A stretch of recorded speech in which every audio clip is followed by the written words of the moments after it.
গল্প হৃদয়ে লিখেছি তোমারই নাম। লেখনীতে নুসরাত জাহান বৃষ্টি। সূচনা পর্ব। দ্বিতীয়বারের মতো নববধূ রূপে সজ্জিত হয়েছে অয়ন্তী। এই বিয়েটা সে করতে চায়নি, কিন্তু বাবা আর মাম্নির মুখের দিকে তাকিয়ে শুধুমাত্র রাজি হয়েছে এই বিয়েতে।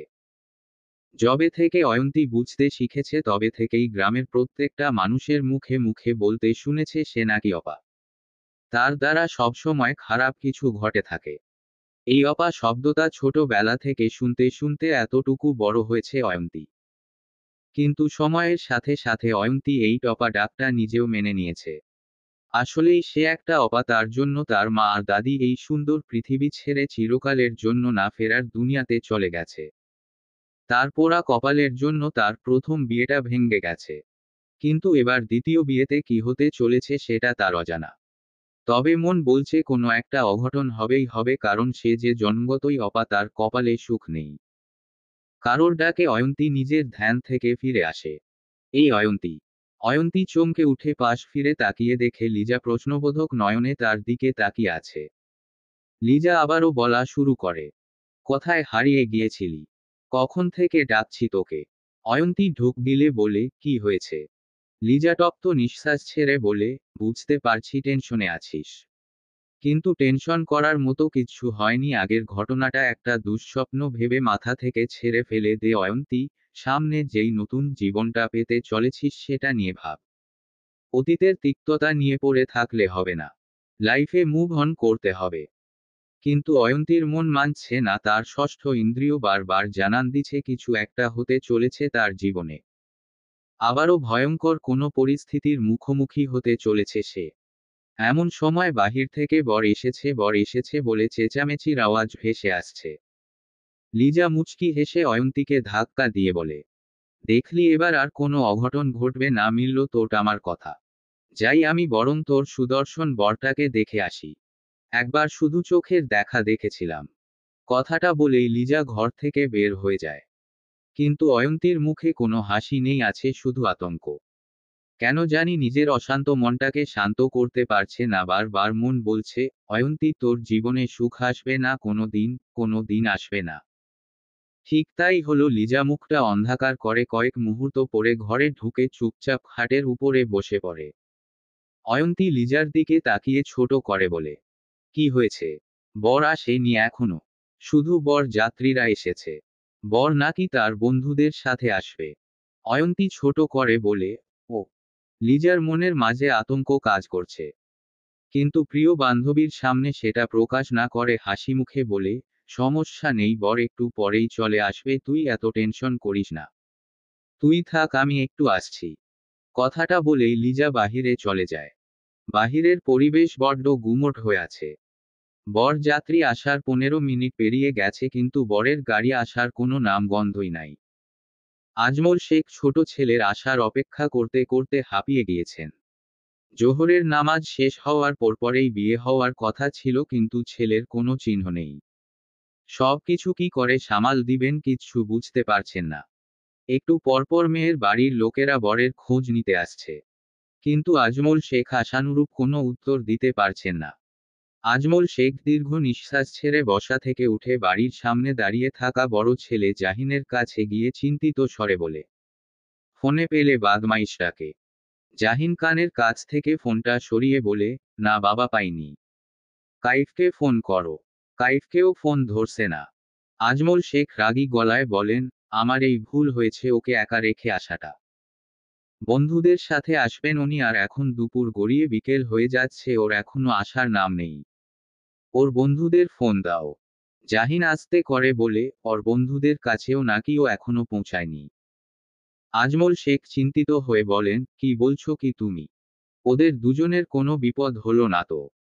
পাশ থেকে আজহার শেখ বলেন, ভাইজান আপনি চিন্তা করবেন না, রিহান চলে আসবে, হয়তো জ্যামে পড়েছে কোনোভাবে। তুই বুঝতে পারছিস না আজহার, যত সময় যাচ্ছে তত জটিলতায় পরিণত হচ্ছে পরিবেশ। ঠিক সেই সময় একটা সিএনজি এসে দাঁড়ায় তাদের সামনে। সিএনজির ভেতর থেকে বেরিয়ে আসে কাইফ। কাইফকে সিএনজি করে আসতে দেখে হতভম্ব হয়ে যায় আজহার শেখ, আজমল শেখ আর জাহিন। জাহিন দু কদম এগিয়ে গিয়ে কাইফকে বলে, কাইফ তুমি সিএনজি করে? রিহান কোথায় আর ফোন ধরছিলে না কেন? কাইফ মাথা নিচু করে বলে, ভাই আমি আসলে। কি হয়েছে কাইফ, স্পষ্ট ভাবে বল। রিহান, ভাই অর্ধেক রাস্তায় আসতেই গাড়ি থেকে আমারে নামাইয়া দিচ্ছে। মানে? কাইফ পকেট থেকে একটা চিঠি বের করে জাহিনের হাতে দিয়ে বলে, রিহান ভাই আমারে এই চিঠিটা দিয়ে বলছেন আপনাকে দিতে, আর উনি নাকি এই বিয়েটা করতে পারবেন না। কাইফের মুখে এমন কথা শুনে জাহিন, আজহার শেখ আর আজমল শেখের পা থেকে মাটি সরে যায়। আজমল শেখ কথা বলার ভাষা হারিয়ে ফেলেছেন। দু কদম পিছিয়ে যেতে আজহার শেখ ভাইকে ধরে ফেলে বলেন, ঠিক আছেন ভাইজান আপনি? আজমল শেখ দুর্বল গলায় বলেন, আমার সারা জীবনের যতটা মান সম্মান অর্জন করেছিলাম সবটা শেষ করে দিল ছেলেটা। হারামজাদাটা চিঠিতে কি লিখেছে পড়ো জাহিন। জাহিন চিঠিটা পড়া শুরু করে। সরি ভাইয়া, আমি এই বিয়েটা করতে পারবো না। আমি জানি তুমি চাইলেই আমাকে খুঁজে বের করতে পারবে, এই ক্ষমতাটা তোমার আছে। কিন্তু তুমি আমাকে খুঁজে বের করলেও আমি এই বিয়েটা করব না। বিয়ের আগেই আমার মরদেহ পাবে তুমি। তাই আমাকে খুঁজে বের করার সাহস করো না। সময় হলে আমি এমনি বাড়ি ফিরে আসব। জাহিন চিঠিটা পড়ে কাগজটা হাতের মুঠোয় করে নিয়ে চোয়াল শক্ত করে নেয়। ইচ্ছে করছে রিহানের দু গালে ঠাটিয়ে দুটো চড় মারতে। এত বড় একটা অঘটন ঘটাতে একটু ভয় করল না, আর তার উপর আবার তাকে মরে যাওয়ার হুমকি দেওয়া হচ্ছে। আজহার শেখ জাহিনের হাত থেকে চিঠিটা নিয়ে পড়ে বাকরুদ্ধ হয়ে যান। বিয়ে বাড়ির আনাচে কানাচে ছড়িয়ে পড়েছে ছেলে বিয়ে করতে আসতে পারবে না। খবরটা যেন বাতাসের আগে ছড়িয়ে পড়েছে সারা গ্রামে। বিয়ে বাড়িতে আসা প্রেসের লোকজন এতক্ষণে টিভিতেও নিউজ করে দিয়েছে বিশিষ্ট শিল্পপতির ছোট ছেলে, সাবেক মেয়রের ভাতিজা আর জন নেতার ছোট ভাই কাপুরুষের মতো বিয়ের দিন পালিয়ে গেছে একটা মেয়েকে অপমানের দিকে ঠেলে দিয়ে। এদিকে গ্রামের মানুষজনও নানা রকমের কথা বলছে অয়ন্তিকে নিয়ে। যে কথাগুলা অয়ন্তী খুব ভালো করেই শুনতে পারছে। অয়ন্তীর খুব ইচ্ছে করছে জোরে জোরে প্রাণ খুলে হাসতে। তার জীবনটা এত জটিলতায় ভরা কেন? কি দোষ তার, কেন এত শাস্তি দিচ্ছে তাকে উপরওয়ালা? প্রেসের লোকজনদের জিহানের দলের ছেলেরা আটকে রেখেছে।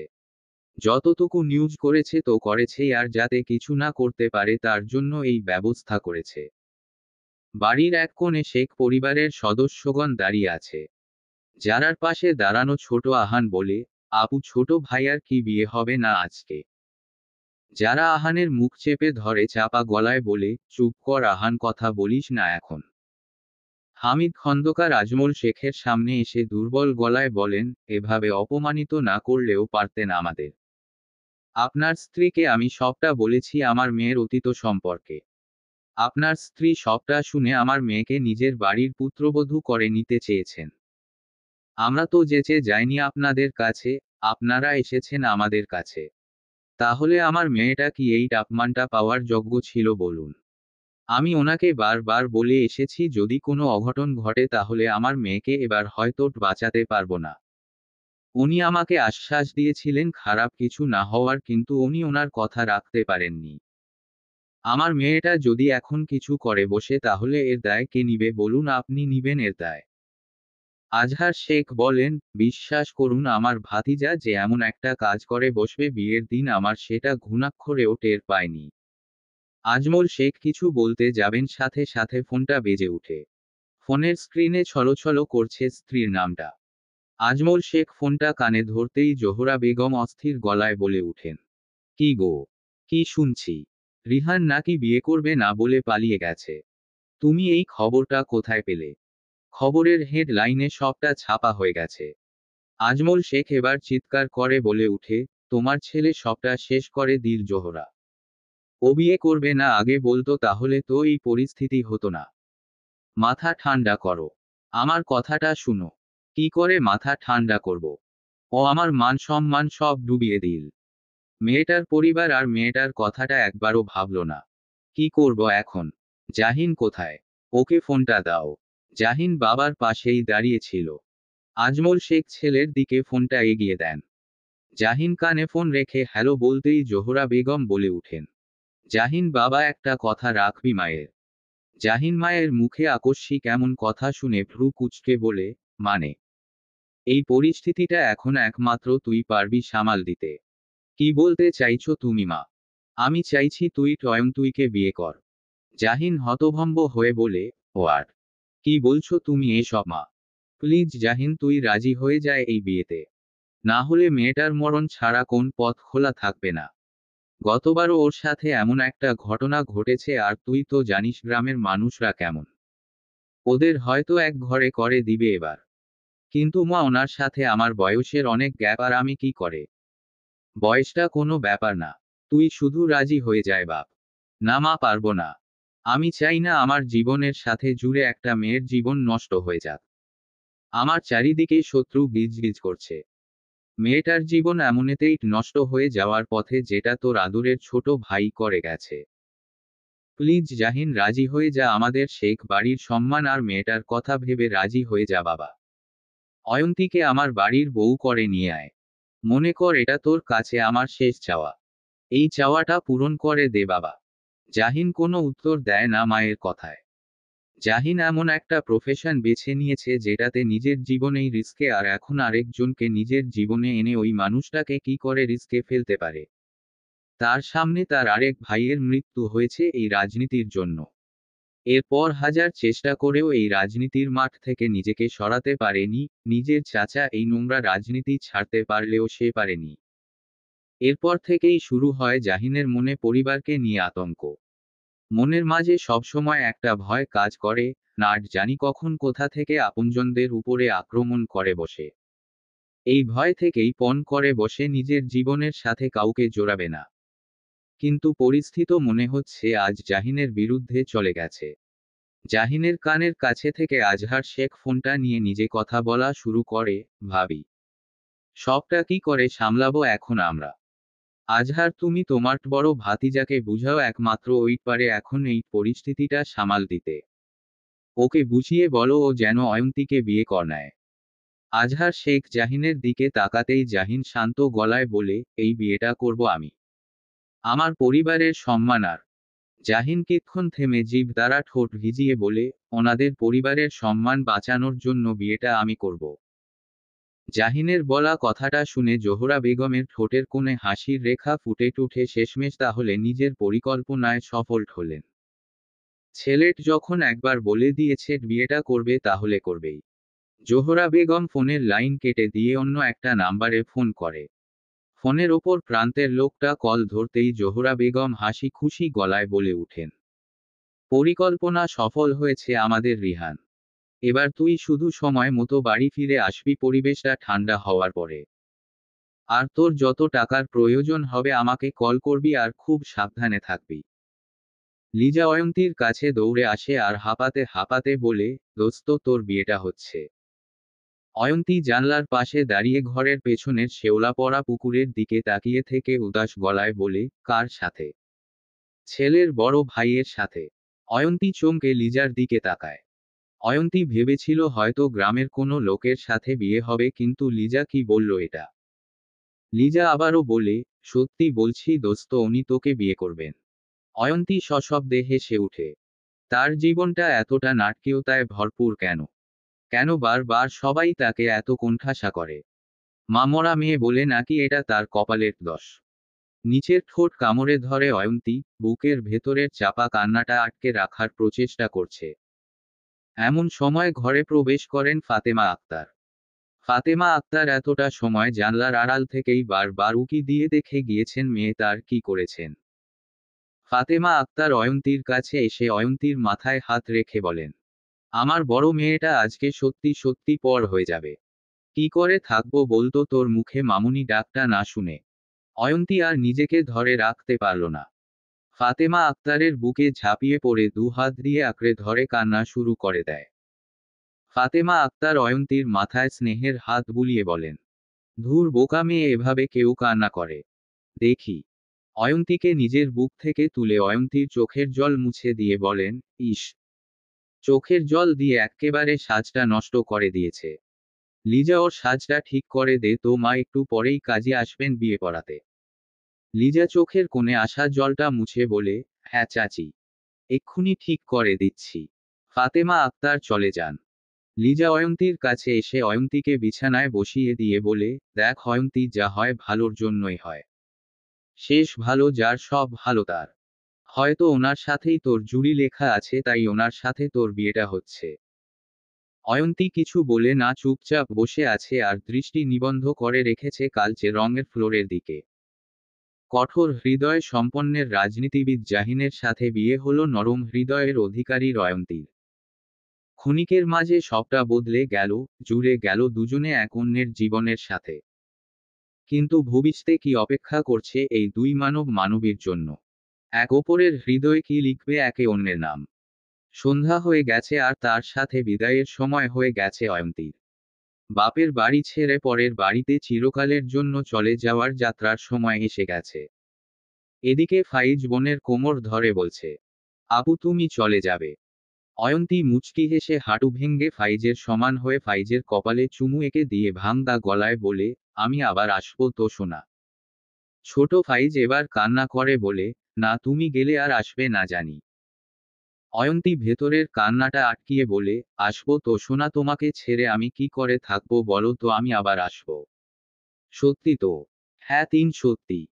এমন সময় লিজা ঘরের ভেতরে প্রবেশ করে বলে, অয়ন্তী যাওয়ার সময় হয়ে গেছে। অয়ন্তী গুটি গুটি পায়ে বাইরে আসে। ফাইজ বোনের ডান হাতটা আঁকড়ে ধরে রেখেছে, মনে হচ্ছে ছেড়ে দিলেই চিরকালের জন্য চলে যাবে।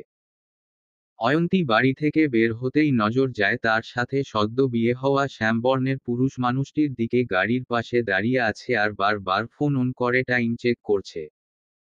মানুষটার সাথে যতটুকু সময় কথা বলেছে অয়ন্তী, তাতে বোঝা গেছে জাহিন খুব ভদ্র, মর্জিত আর ভালো মনের একজন মানুষ।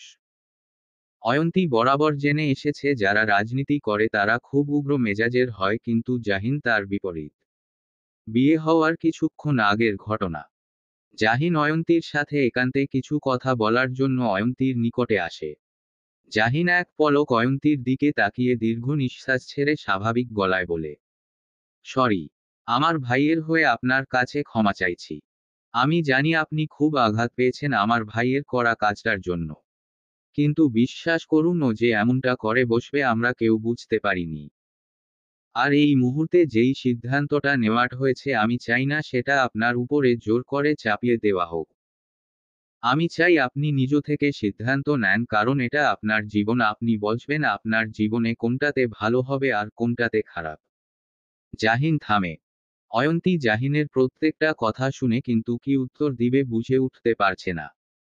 জাহিন আরেকটু সহজ ভাবে বলে, আপনি কি রাজি আছেন এই বিয়েতে অয়ন্তী? অয়ন্তী জাহিনের কথাটা শুনে শুকনো ঢোক গিলে। এই বিয়েতে রাজি না হয়ে তার কোনো উপায় নেই। এই বিয়েটা যদি না করে অয়ন্তী, তাতে হয়তো তার বাবা আর মাম্মিকে আরো অপমানে মুখে পড়তে হবে। তাই অয়ন্তী সিদ্ধান্ত নেয় এই বিয়েটা সে করবে। অয়ন্তী ছোট করে উত্তর দেয়, আমি রাজি এই বিয়েতে। জাহিন নরম স্বরে বলে, পরে আফসোস করবেন না তো? আপনি জানেন হয়তো আমি রাজনীতি করি। আমার এই রাজনীতি করা নিয়ে ভবিষ্যতে আফসোস করবেন না তো? আমি চাইলেও এই রাজনীতি ছাড়তে পারবো না অয়ন্তী। অয়ন্তী মাথা নাড়িয়ে না বুঝায় যে সে এটা নিয়ে আফসোস করবে না। জাহিন তা দেখে বলে, ঠিক আছে তাহলে নিজেকে তৈরি করে রাখুক অয়ন্তী, রাজনীতিবিদ শেখ আবরার জাহিনের অর্ধাঙ্গিনী হওয়ার জন্য। কথাটা বলেই জাহিন চলে যায়। জাহিন চলে যেতেই অয়ন্তী জোরে নিঃশ্বাস ছাড়ে। এতক্ষণ মনে হচ্ছিল ধম আটকে মরেই যাবে অয়ন্তী।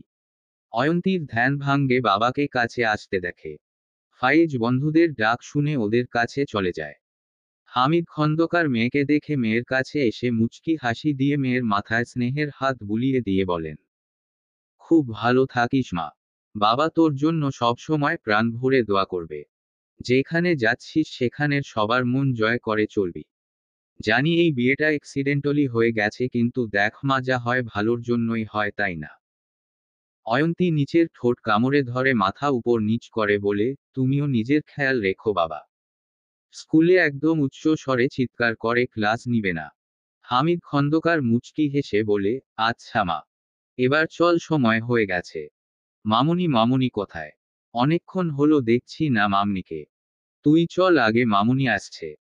অয়ন্তীর বা হাত ধরে হামিদ খন্দকার গাড়ির কাছে এনে জাহিনের হাতে অয়ন্তীর হাতটা রেখে বলেন, ওকে যত্নে রেখো বাবা, আমার বড় আদরের মেয়ে। জাহিন এক পলক সদ্য বিবাহিত স্ত্রীর দিকে তাকিয়ে ভরসা দিয়ে শ্বশুর মশাইকে বলে, চিন্তা করবেন না, আপনার মেয়েকে আমি যত্নে রাখব। দায়িত্ব যখন এসে পড়েছে নিজের উপরে, সেটা আমি আমার সর্বস্ব দিয়ে পালন করব। হামিদ খন্দকার চশমার ফাঁক দিয়ে চোখের জলটা মুজে বলেন, নিশ্চিন্ত হলাম বাবা। এমন সময় আজহার শেখ বলেন, ভাই সাব তাড়াতাড়ি করেন, অনেকটা জায়গা যেতে হবে আমাদের, আর ওখানের সবাই অপেক্ষা করছে। হ্যাঁ হ্যাঁ। অয়ন্তী মা গাড়িতে উঠে বস। অয়ন্তী পাশে দাঁড়িয়ে থাকা লিজার দিকে তাকাতেই লিজা অয়ন্তীকে জড়িয়ে ধরে বলে, ভালো থাকিস অয়ন্তী, খুব ভালো থাকিস। অয়ন্তী লিজার কাছ থেকে দূরে সরে এসে বলে, মামুনি কোথায়? মামুনি আমাকে বিদায় জানাবে না? তুই গাড়িতে উঠো অয়ন্তী, অনেকটা রাস্তা যেতে হবে। এক প্রকার জোর করে অয়ন্তীকে গাড়িতে বসানো হয়। আর অয়ন্তীর এক কথা, মামুনি কোথায়? ফাতেমা আক্তার দূর থেকে দাঁড়িয়ে অয়ন্তীকে বিদায় জানিয়েছেন। অয়ন্তী নিজের গর্ভের সন্তান না হোক, কিন্তু অয়ন্তীকে ছোট থেকে বড্ড আদর যত্ন করে বড় করে তুলেছেন। এখন যদি অয়ন্তীর কাছে আসেন তাহলে হয়তো নিজেকে ধরে রাখতে পারবেন না, আর তা দেখে অয়ন্তীও ভেঙ্গে পড়বে, তাই আর কাছে আসেনি অয়ন্তীর। গাড়ি স্টার্ট দিয়ে ফেলেছে অয়ন্তী জানলার বাইরে মাথা বের করে তাকিয়ে আছে তার চিরচেনা জায়গাটার দিকে। যতক্ষণ পর্যন্ত না আপনজন গুলা আড়াল হয়েছে ততক্ষণ পর্যন্ত অয়ন্তী তাকিয়েছিল। অন্ধকার মিলিয়ে যেতেই অয়ন্তী সোজা হয়ে বসেছে, কিন্তু কান্নার গতি কমেনি। জাহিন পকেট থেকে রুমালটা বের করে অয়ন্তীর দিকে এগিয়ে দেয়। অয়ন্তী জাহিনের দিকে তাকাতেই জাহিন বলে, চোখের জলটা মুছে নিন অয়ন্তী। আর বেশি কান্না করবেন না, এতে মাথা ব্যথা হতে পারে। অয়ন্তী চুপচাপ জিহানের কাছ থেকে রুমালটা নিয়ে চোখের জলটা মুছে মাথাটা সিটের দিকে হেলিয়ে দিয়ে চোখ বন্ধ করে নেয়।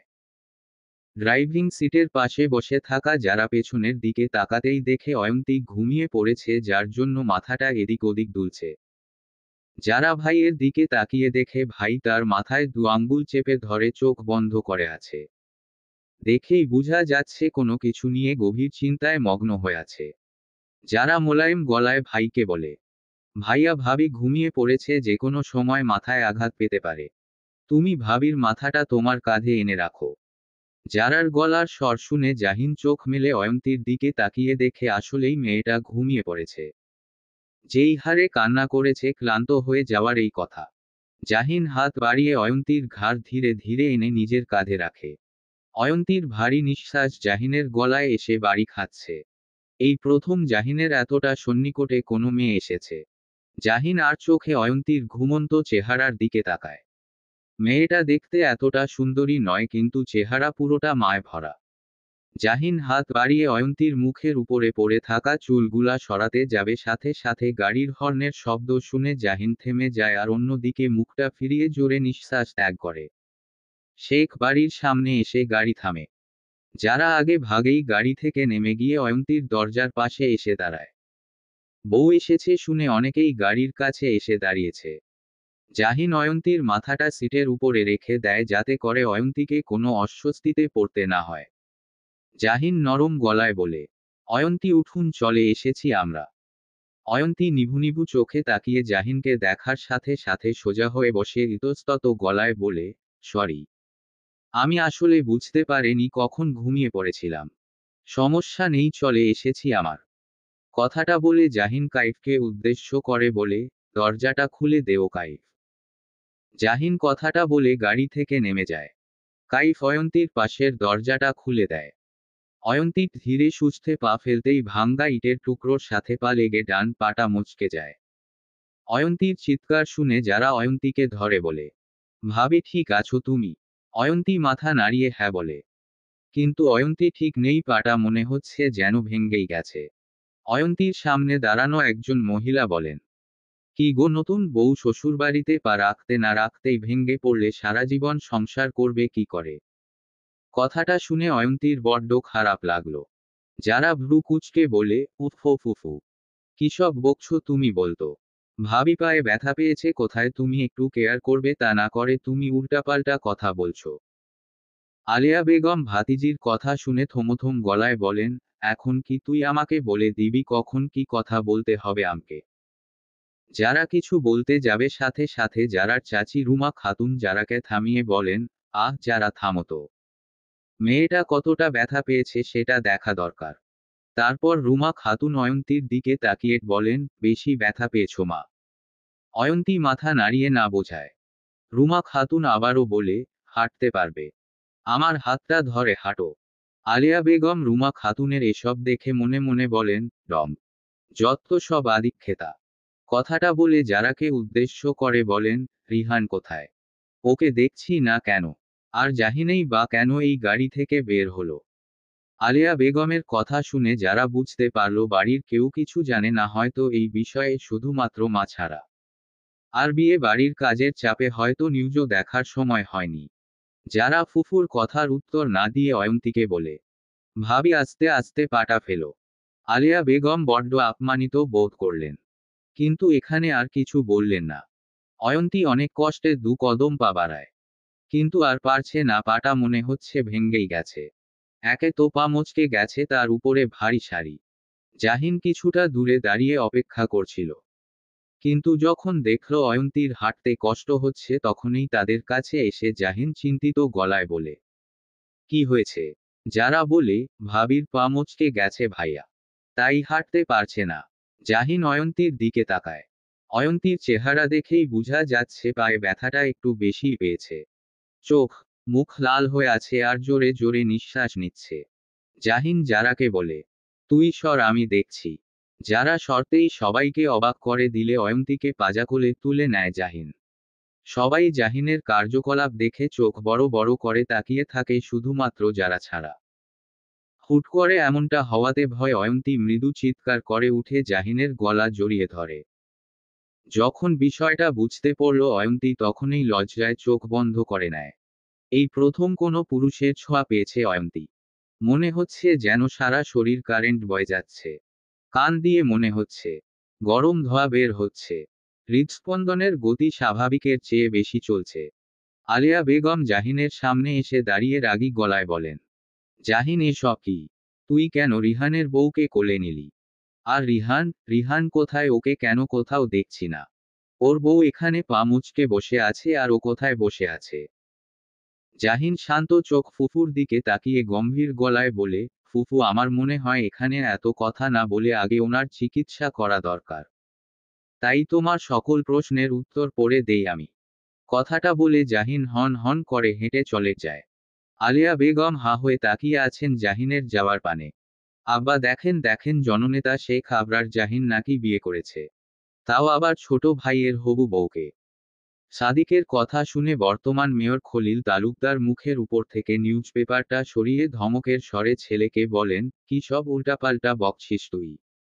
মাথা ঠিক আছে তোর? বিশ্বাস করেন আব্বা, এই যে দেখেন আর্টিকেলটা।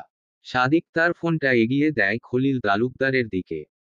খলিল তালুকদার চোখের চশমাটা ঠিক করে ছেলের বলা কথাটা সত্যতা যাচাই করে রহস্যময় হাসি দিয়ে বলেন, বিয়ে হওয়ার কথা ছিল ছোট ভাইয়ের, কিন্তু এখন বিয়ে করলো বড় ভাই। ব্যাপারটা বড়ই রোমাঞ্চকর।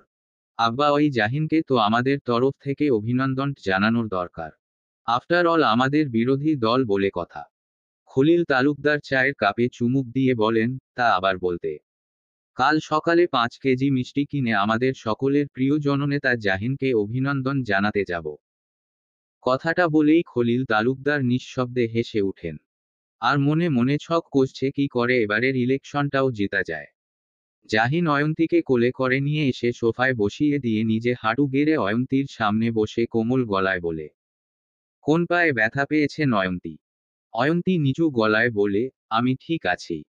জাহিন আর কোনো কথা না বলে নিজেই অয়ন্তীর ডান পায়ে হাত দিয়ে পাটা এগিয়ে আনে সামনের দিকে। অয়ন্তী জাহিনের করা কাজটা দেখে ভরকালো আর সাথে সাথে বলল, কি করছেন আপনি? আমি ঠিক আছি বললাম তো। জাহিন চোখ তুলে অয়ন্তীর দিকে তাকায়। জাহিনের শান্ত চোখের চাউনি দেখে অয়ন্তী আর কিছু বলার সাহস পেল না। জাহিন পায়ের দিকে তাকিয়ে বলে, এই পায়ে ব্যথা পেয়েছেন? হুম। এমন সময় জোহরা বেগম আসেন। এতক্ষণ উনি নতুন বউকে বরণ করে ঘরে তোলার জন্য সব আয়োজন করছিলেন, কিন্তু যখনই বসার ঘরে এসে এসব দেখেন তখনই আঁতকে উঠে বলেন, কি হয়েছে? যারা মাকে দেখে বলে, ভাবি গাড়ি থেকে নামতে গিয়ে ভাঙ্গা ইটের সাথে লেগে পা মুচকে গেছে। কি বলছিস? মেয়েটাকে তোরা সাবধানে নিয়ে আসবি না। ও এখানকার রাস্তাঘাট চিনে নাকি ভালো করে। তুমি চিন্তা করো না মা, ভাইয়া দেখছে তো। জোহরা বেগম অয়ন্তীর কাছে গিয়ে নরম গলায় বলেন, বেশি ব্যথা পেয়েছো মা? অয়ন্তী মুচকি হেসে বলে, না না আমি ঠিক আছি, এতটা অস্থির হওয়ার কিছু হয়নি। জাহিন অয়ন্তীর অন্যমনস্ক হওয়ার সুযোগটা নিল। ঠাস করে অয়ন্তীর পা মোচড় দিতেই ব্যথায় চিৎকার করে উঠে অয়ন্তী।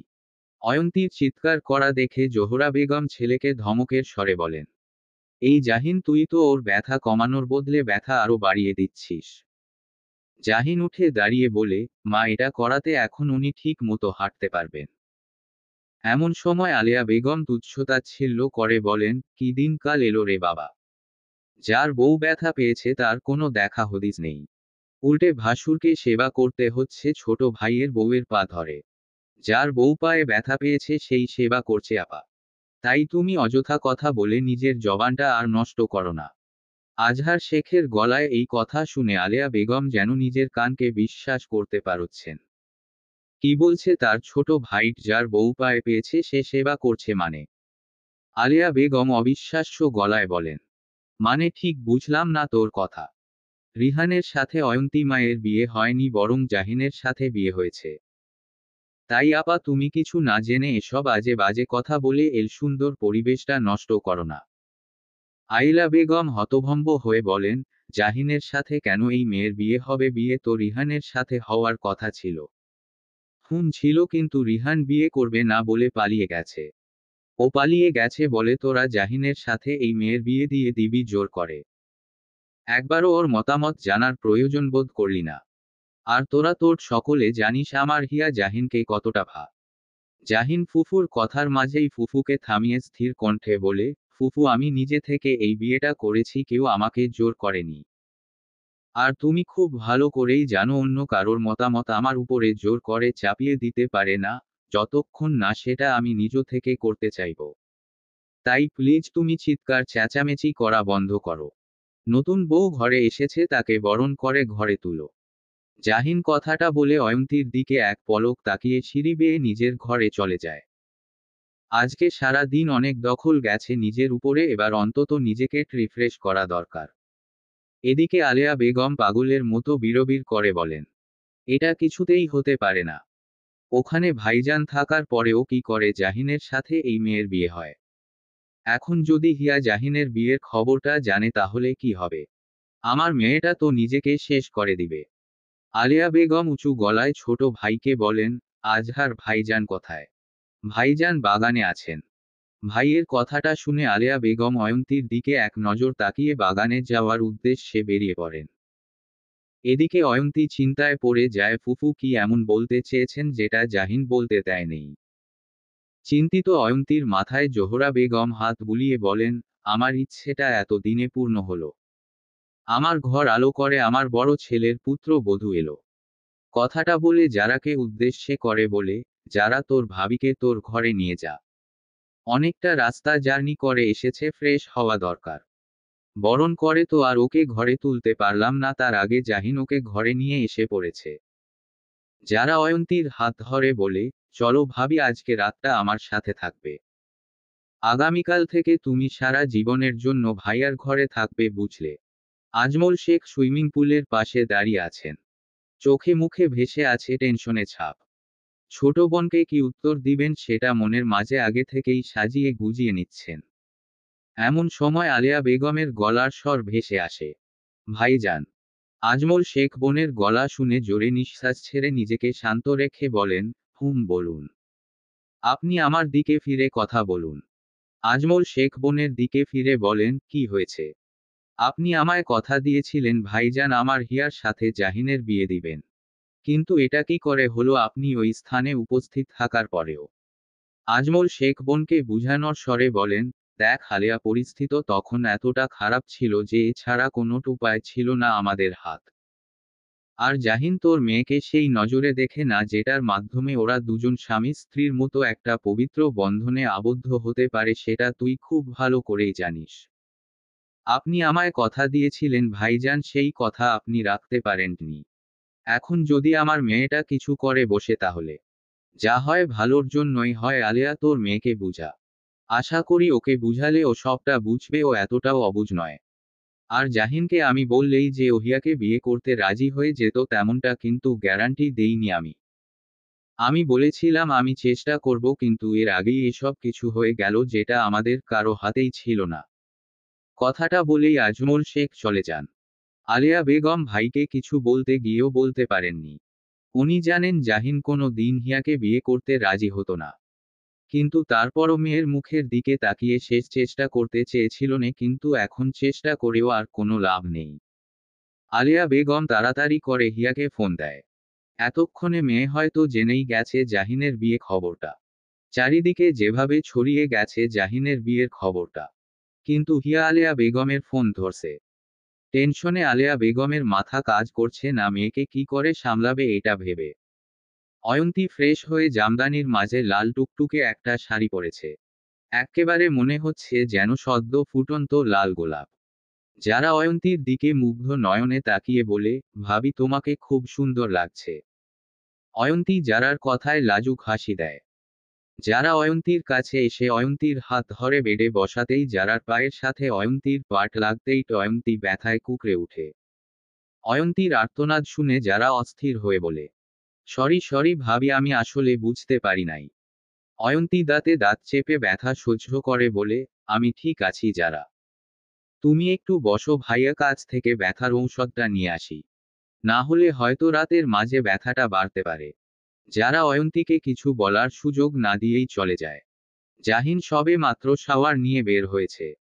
আয়নার সামনে দাঁড়িয়ে ভেজা চুলগুলা ঠিক করছে আর মনে মনে ভাবছে আজকে কি থেকে কি হয়ে গেল তার সাথে।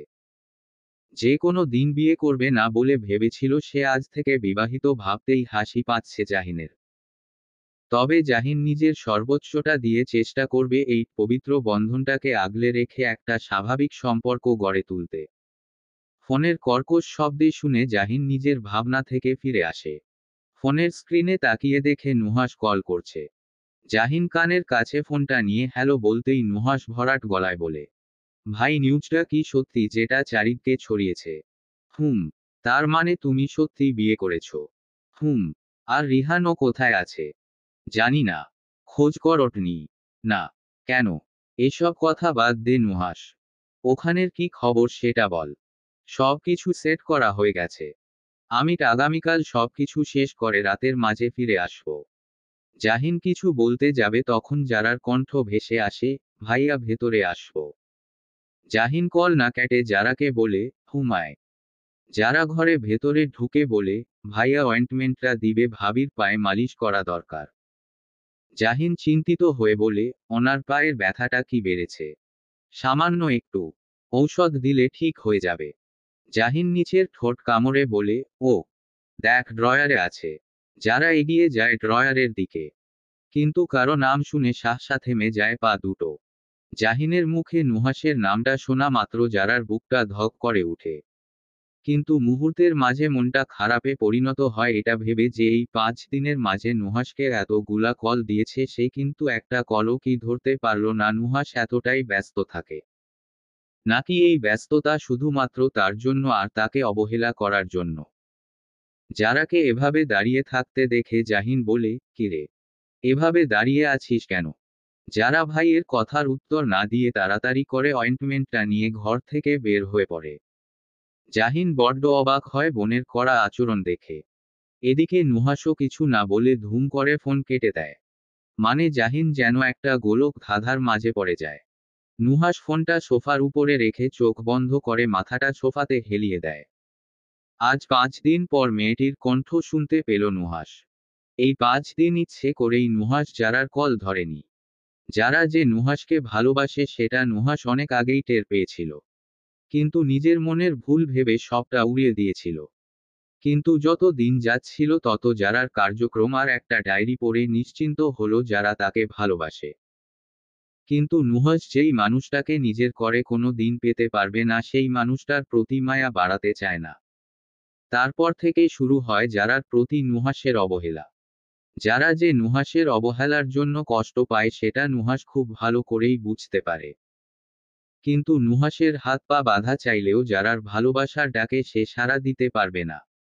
যারা মুখটা মলিন করে নিজের ঘরে ঢুকে। অয়ন্তী যারার মলিন মুখ দেখে বলে, কি হয়েছে যারা?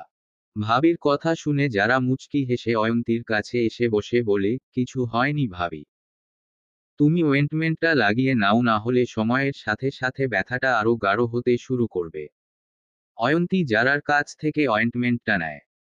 কিন্তু অয়ন্তীর ঠিক ভালো ঠেকেছে না যারাকে দেখে। একটু আগ পর্যন্ত যে মেয়েটা হাসিখুশি ছিল, আর এখন কি এমন হলো এতটুকু সময়ের মাঝে যে এভাবে গুমরে গেছে। অয়ন্তী অয়েন্টমেন্টটা পায়ে লাগিয়ে রাখবে ঠিক সেই সময় চিৎকার চেঁচামেচির আওয়াজ ভেসে আসে নিচ থেকে। অয়ন্তী স্পষ্ট বুঝতে পারছে জাহিনকে নিয়ে কিছু একটা বলছে মেয়েলি কণ্ঠের মালিক। কিন্তু এটা বুঝতে পারছে না মেয়েটি কে যে এভাবে চিৎকার করছে। অয়ন্তী না বুঝলেও যারা খুব ভালো করে বুঝতে পারছে চিৎকার করে কথা বলার মালিকটাকে। যারা অয়ন্তীকে বলে, ভাবি তুমি বসো আমি আসছি। কথাটা বলে যারা দ্রুত পায়ে বের হয়ে যায় রুম থেকে।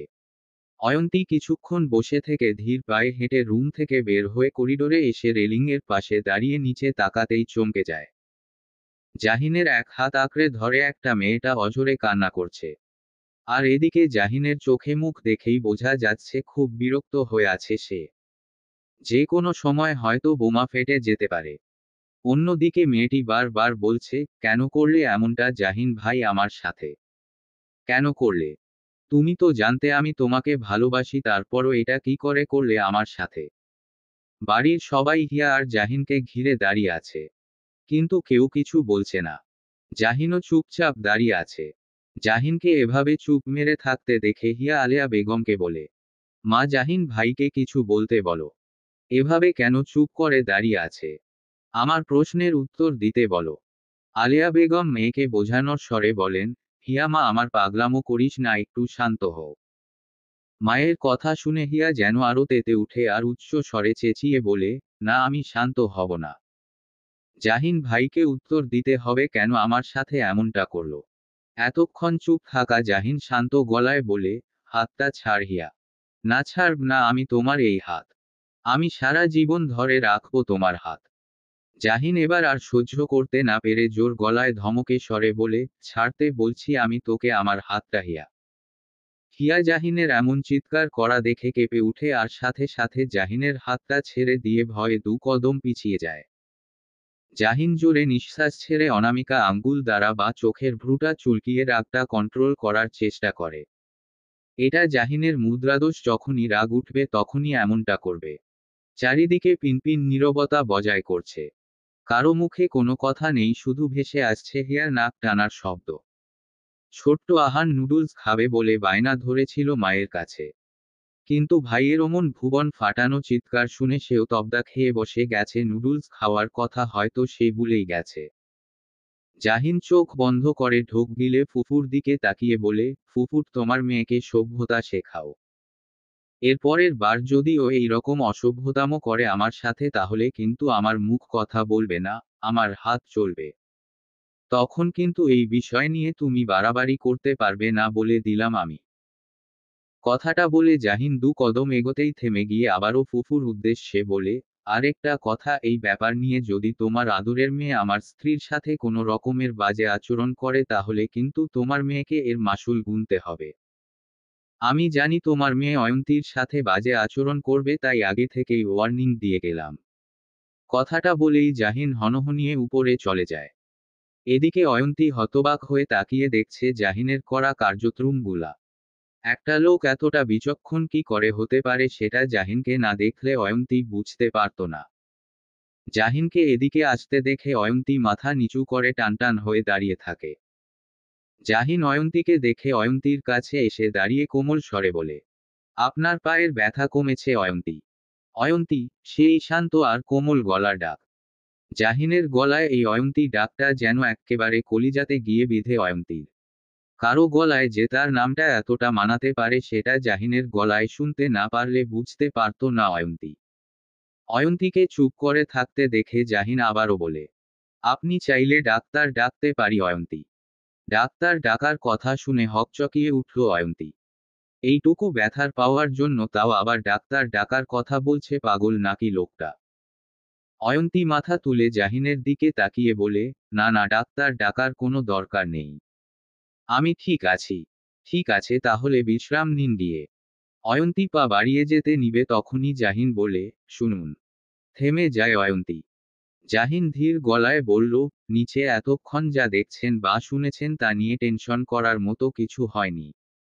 আপনি আমার উপরে ভরসা রাখতে পারেন। কথাটা বলেই জাহিন নিজের রুমে চলে যায়।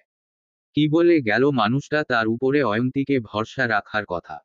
জাহিন কি ভাবছে অয়ন্তী তাকে সন্দেহ করবে? কখন না। অয়ন্তী এমন মেয়েই নয় যে সে এক পাক্ষিকের করা আচরণ দেখে অন্য পাক্ষিকে সন্দেহ করবে, সে যথেষ্ট ম্যাচিউর। অয়ন্তী আবারও নিচের দিকে তাকায়। হিয়া মেয়েটাকে এভাবে কান্না করতে দেখে খুব মায়া লাগছে অয়ন্তীর।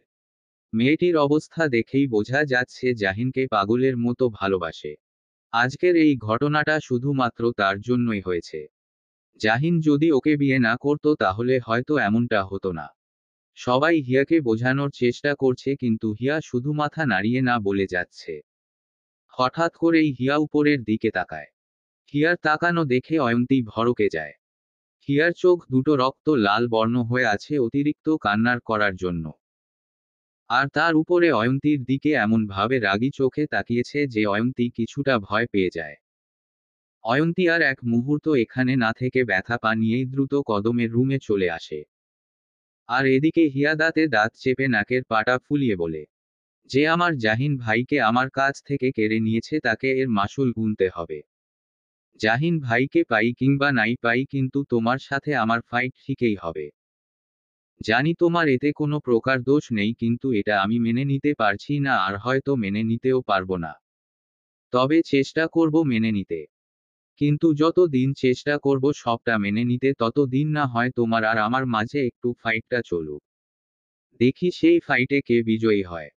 অয়ন্তী রুমে এসে জোরে নিঃশ্বাস ছাড়ে। রুমে আসতেই ফোন বেজে উঠে।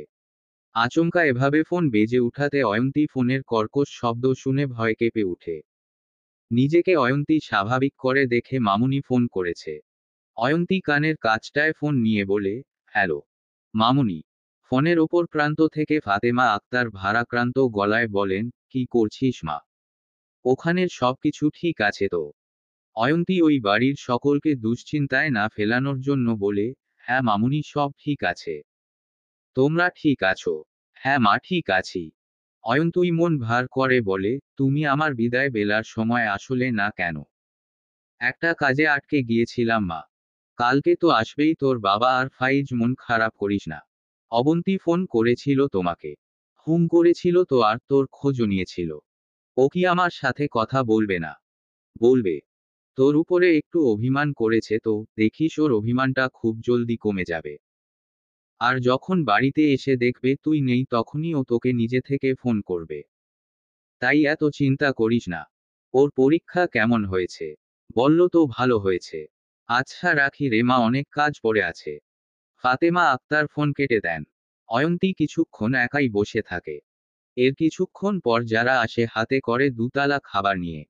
খাবারের তালা দুটো টি টেবিলের উপরে রেখে যারা বলে, ভাবি আজকে আমি আর তুমি একসাথে খাবো। খেতে ইচ্ছে করছে না যারা। তা বললে কি করে হয়? কিছু তো খেতেই হবে, না হলে মা আমাকে আস্ত রাখবে না। এমন সময় আহান আসে হাতে এক বাটি নুডলস নিয়ে আর খেতে খেতে বলে, ভাবি তুমি বরং নুডলস খাও, আমার সাথে খুব মজা হয়েছে। মা খুব ভালো নুডলস রান্না করে। যারা কপট রাগ দেখিয়ে বলে, এই আহান তুই যা তো এখান থেকে। আর তোর কয় বেলা নুডলস খাওয়া লাগে বলতো? সকালে একবার খেলি আর এখন আরেকবার। আর চাচিকেও বলিহারি তুই চাইতেন নুডলস বানিয়ে দেয় কেন তোকে? তোমার সমস্যা কি আমি নুডলস খেলে? তুমি জানো না আমি হচ্ছি মায়ের একমাত্র আদরের ছেলে, তাই আমি যা চাই তাই দেয়। আর বাড়ির সবাই তোমার থেকে আমাকে বেশি আদর করে বলে তুমি কি হিংসা করো আমাকে? যারা ভেঙচি কেটে বলে, হুমুম তোকে হিংসা, তাও আবার আমি? তুই তো আমার হাঁটুর বয়সী, তোকে আমি কোন দুঃখে হিংসে করতে যাব? অদ্ভুত ব্যাপার স্যাপার। পৃথিবীতে আর কত কিছু যে শুনতে হবে আমাকে। থাক, তোমাকে আর ডং ধরতে হবে না আমার সামনে। অয়ন্তী শুধু অবাক হয়ে দুই ভাই বোনের ঝগড়া দেখছে। যারা মেকি হাসি দিয়ে আহানের পাশে বসে বলে, আহান ভাই আমার। আহান গম্ভীর গলায় বলে, কি হয়েছে? বলছিলাম নুডলস কি আরো আছে? আহান কিছুক্ষণ চুপ মেরে বসে থেকে শরীর দুলাতে দুলাতে বলে, আছে তো, যাও কিচেনে গিয়ে দেখো। সত্যি বলছিস তো? হ্যাঁ, সত্যি বলছি। যদি মিথ্যে কথা বলেছিস তো তোর খবর আছে বলে দিলাম। যারা কিচেনে যাওয়ার উদ্দেশ্যে চলে যায়। আহানের চোখে মুখে ফুটে উঠে দুষ্টুমির হাসি। অয়ন্তী আহানের চেহারা দেখে বলে, আহান তুমি মিথ্যে কথা বললে কেন? আহান অয়ন্তীর দিকে তাকিয়ে বলে, জানো ভাবি বাড়ির সবাইটা আমাকে বেশি বেশি আদর করে দেখে আপু খুব হিংসে করে আমাকে। কিন্তু তুমি বুঝলে কি করে যারা তোমাকে হিংসে করে? আপুর চোখ মুখ দেখলেই বোঝা যায়। জানো সবাই কেন আমাকে বেশি আদর করে? কেন বেশি আদর করে? আমার একটা বড় ভাইয়া ছিল। কিন্তু ভাইয়াটা আমাদের সবাইকে একা রেখে পরপারে চলে গেছে। এরপরে এত এত বছর পরে আমি আমার মায়ের কোল আলো করে আসলাম। তাই তো সবাই আমাকে বেশি আদর করে। আহানের কথা শুনে অয়ন্তী ভাবনায় পড়ে যায়। তার মানে এই শেখ বাড়ির আরো একজন ছেলে ছিল। কিন্তু কি করে মারা গেল? অয়ন্তী কোমল গলায় আহানকে বলে, উনি কি করে মারা গেছেন আহান? আহান মুখ দিয়ে চৌ জাতীয় শব্দ উচ্চারণ করে বলে, তা তো জানি না। এমন সময় নিচ থেকে যারার চিৎকার ভেসে আসে। আহানকে বকতে বকতে আসছে। আহান তাড়াতাড়ি বিছানা থেকে নেমে বলে, আমি পালাই। না হলে এই হিংসুটে নারীটা আমাকে মেরাই ফেলবে। আহান নুডলসের বাটি নিয়ে দৌড়ে বের হয়ে যায় রুম থেকে। আহানকে বাইরে দেখতে পেয়ে যারা বলে, এই আহান দ্বারা বলছি। আহানকে আর কে পায় নিজের ঘরে ঢুকে দরজার সিটকানি লাগিয়ে দেয়। আর এদিকে যারা বকেই যাচ্ছে আহানকে আর আহান ঘরের ভেতর থেকে চেঁচিয়ে বলে, এতই যখন শখ নুডলস খাওয়ার হিংসুটে নারী তাহলে নিজে বানিয়ে খাও গিয়ে আমারটার দিকে বদ নজর দেও কেন? যারা বকতে বকতে নিজের রুমে ঢুকে আর অয়ন্তী বলে, আহান খুব দুষ্টু তাই না? ভীষণ দুষ্টু। ওর সব দুষ্টুমি আমি ফেস করি জানো। সবে তো এলে এই বাড়িতে ওর দুষ্টুমি দেখতে দেখতে ক্লান্ত হয়ে যাবে কিন্তু ও ক্লান্ত হবে না। আসলে কি বলতো কথায় আছে না আদরে বাদর হয়ে যায়। ও হচ্ছে একটা বাদর। অয়ন্তী আহানের বলা কথাটা বলতে গিয়েও থেমে যায়। সবে মাত্র এই বাড়িতে এসেছে এখন 24 ঘন্টা পার হয়নি। এখনই যদি এসব জিজ্ঞেস করে তাহলে ব্যাপারটা খুব খারাপ দেখায়। নিশুতি রাত সবাই গভীর ঘুমে আচ্ছন্ন কিন্তু একজনের চোখে ঘুম নেই। তার অতি প্রিয় একজন মানুষের কথা বারবার মনে পড়ছে। যাকে চাইলেই ছুতে পারবে না, চাইলেও তার সাথে মজার ছলে মারামারি করতে পারবে না, চাইলেও তার কণ্ঠ শুনতে পারবে না। এই না পারাটা যেন জাহিনের হৃদয়কে প্রতি মুহূর্তে ক্ষতবিক্ষত করে। জাহিন বন্ধ এক কক্ষে সাদা দেয়ালটাতে টানানো বড় একটা ফ্রেম করা ছবির সামনে দাঁড়িয়ে আছে পকেটে দুহাত গুজে। কিছুক্ষণ নিচের দিকে তাকিয়ে ছবিটির দিকে তাকায় জাহিন। ছবিতে থাকা একজন সুদর্শন পুরুষ মানুষ হাস্যোজ্জ্বল চেহারা তাকিয়ে আছে। জাহিন ধরা গলায় বলে, কেমন আছো ভাইয়া? জানি তুমি খুব ভালো আছো। কিন্তু আমি ভালো নেই, ভালো থাকতে পারি না যখনই তোমার কথা মনে পড়ে তখনই বুকের মাঝে এক অসহ্য রকমের যন্ত্রণা অনুভব করি।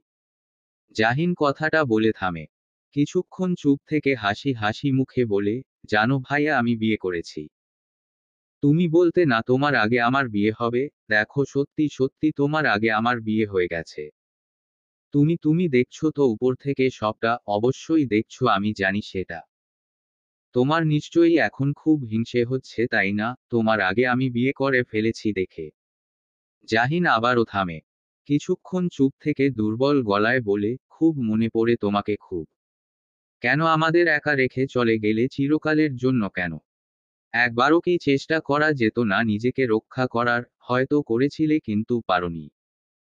বলতে বলতে জাহিনের গাল বেয়ে দু ফোঁটা নোনা জল গড়িয়ে পড়ে। হাত বাড়িয়ে ভাইয়ের ছবিটাতে হাত বুলিয়ে মাথাটা হেলিয়ে দিয়ে চোখ বন্ধ করে নিয়ে দীর্ঘ নিঃশ্বাস ছাড়ে। প্রকৃতির নিয়ম মেনে রাতের আধার কেটে দিনের আলো ফুটল ভুবন জুড়ে। চারদিক হালকা কুয়াশায় ডেকে আছে সবকিছু। শীত আসার আগাম বার্তা দিচ্ছে যেন প্রকৃতি। পাখির কিচিরমিচির আওয়াজ ভেসে আসছে গাছ গাছালি থেকে। সূর্যের মৃদু কিরণ গাছের ফাঁক দিয়ে অল্প অল্প করে দৃশ্যমান হচ্ছে। অয়ন্তী এই মনোরম পরিবেশের মাঝে বেকুনিতে দাঁড়িয়ে আছে। ঠান্ডা বাতাস ছুঁয়ে যাচ্ছে তার সর্বাঙ্গ জুড়ে। চোখ বন্ধ করে রইল আবেশে। অচেনা জায়গা হওয়াতে রাতে ঠিক ভালো মতো ঘুমাতে পারিনি। আর তার উপরে টেনশনেও আছে, না জানি আজকে মানুষজন বউ ভাতে এসে জাহিন আর তার নামে কে কি বলবে তা নিয়ে। নিচে মানুষদের আনাগোনা দেখে অয়ন্তী বেশিক্ষণ বেকুনিতে না থেকে রুমে চলে আসে। এর মাঝে আহান বায়না ধরেছে অয়ন্তীকে নিয়ে ছাদে যাবে। আহান নাকি অয়ন্তীকে তাদের পুরো ছাদটা ঘুরিয়ে দেখাবে আর তার সাথে আরেকটা জিনিসও নাকি দেখাবে। অয়ন্তী আহানকে বোঝানোর স্বরে বলে, আহান আমি অন্য একদিন ছাদটা ঘুরে দেখব। আমি তো এই বাড়িতেই থাকবো, তাহলে এত তাড়া কিসের? আহান জেদ ধরে বলে, না তুমি এক্ষুনি যাবে।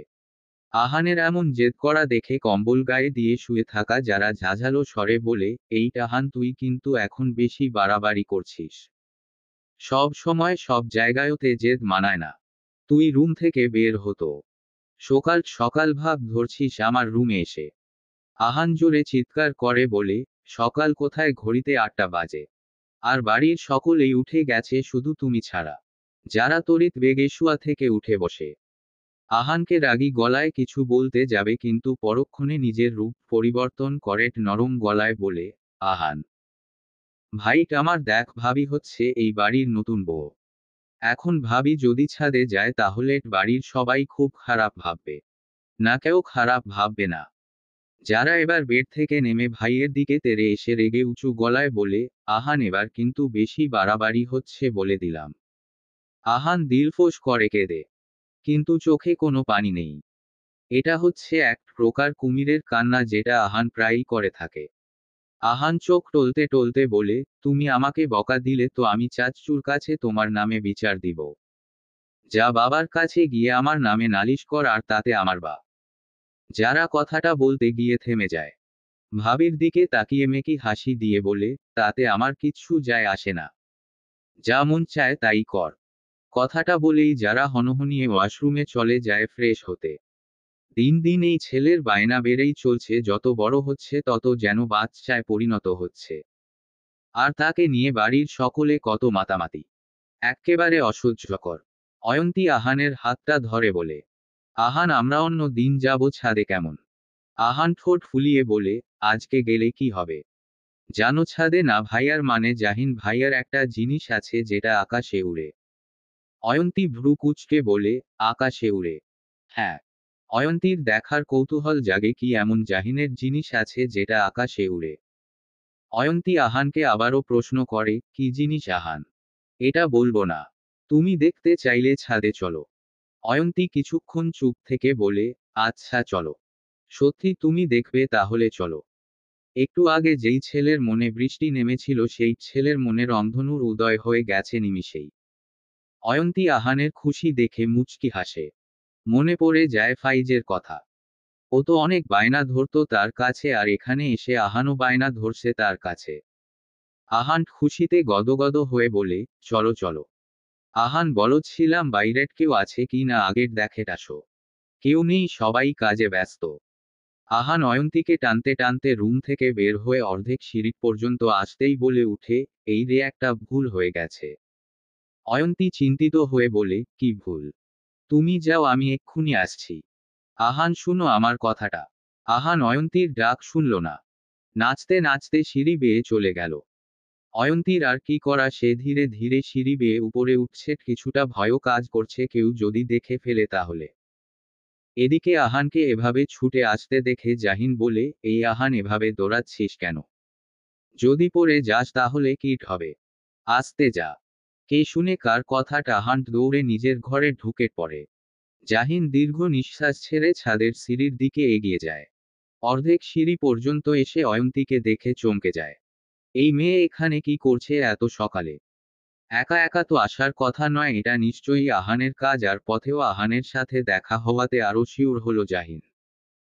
এদিকে অয়ন্তী ছাদের দরজা খোলার সাথে সাথে কতগুলা পাখি উড়ে যায়। আকস্মিক এমনটা হওয়াতে অয়ন্তী ভয় পেয়ে পিছু হাঁটে। জাহিন তা দেখে দ্রুত পায়ে বড় বড় কদম ফেলে সিঁড়ি বেয়ে অয়ন্তীকে এসে পেছনে থেকে জড়িয়ে ধরে।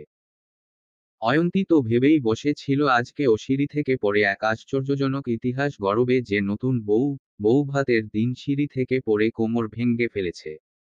অয়ন্তী ভয়ে চোখ বন্ধ করে আছে। ভয়েসের মনে হচ্ছে সকল ইন্দ্রিয় কাজ করা বন্ধ করে দিয়েছে। সে কি বেঁচে আছে নাকি মরে গেছে?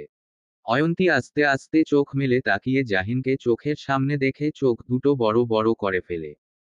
না চাইতেন ঠোঁট দুটো আগলা হয়ে যায়। জাহিনের ভীষণ হাসি পাচ্ছে অয়ন্তীর এমন প্রতিক্রিয়া দেখে। জাহিন অয়ন্তীকে সোজা করিয়ে দাঁড় করাতে যাবে এমন সময় আহান বলে, ভাইয়া ভাব ইসমাইল। জাহিন সামনের দিকে তাকাতেই আহান ক্যামেরাতে ক্লিক করে জাহিন আর অয়ন্তীর সুন্দর মুহূর্তটা ফ্রেম বন্দি করে নেয়। জাহিন তাড়াতাড়ি করে অয়ন্তীকে সোজা করে দাঁড় করিয়ে দিয়ে দূরত্ব বজায় রেখে দাঁড়ায়। আহান ছবিটা তুলে 1 সেকেন্ড দাঁড়নি। অয়ন্তী শাড়ির আঁচল টেনে মাথায় দিয়ে দেয়। লজ্জায় জাহিনের দিকে তাকাতে পর্যন্ত পারছে না। কেন যে আহানের কথায় এখানে আসতে গেল? যদি এখানে না আসতো তাহলে তো এমন একটা অস্বস্তিকর পরিবেশে পড়তে হতো না আজকে তাকে। এবার জাহিন তাকে কি বলবে? জাহিন অয়ন্তীকে আপাদমস্তক পর্যবেক্ষণ করল। মেয়েটা যে ভীষণ নাজুক স্বভাবের বুঝতে বাকি রইল না তার। অস্বস্তিতে মুখটা এক্কেবারে পাংশুটে হয়ে গেছে। অয়ন্তীকে স্বাভাবিক করার জন্য জাহিন গলা খাকারি দিয়ে বলে, আপনি ঠিক আছেন? অয়ন্তী মাথা উপর নিচ করে বুঝল সে ঠিক আছে। জাহিন পুনরায় প্রশ্ন করল, এখানে কি করছেন এত সকালে? আসলে আহান আমাকে বুঝতে পেরেছি দুষ্টুটা আপনার সাথেও দুষ্টুমি করা শুরু করে দিয়েছে। না অয়ন্তীকে স্বাভাবিক করতে পারছে না জাহিন। তাই এখন অন্য টেকনিক কাজে লাগাতে হবে মনে হচ্ছে। অয়ন্তীকে একটু চমকে দিতে হবে, তাও আবার যেমন তেমন ভাবে না, ভীষণ ভাবে চমকে দিতে হবে। জাহিন নিঃশব্দে হেসে বলে, আপনি ভীষণ ভারী অয়ন্তী, ভীষণ। মনে হচ্ছে ভবিষ্যতে আমাকে অনেক বেগ পোহাতে হবে।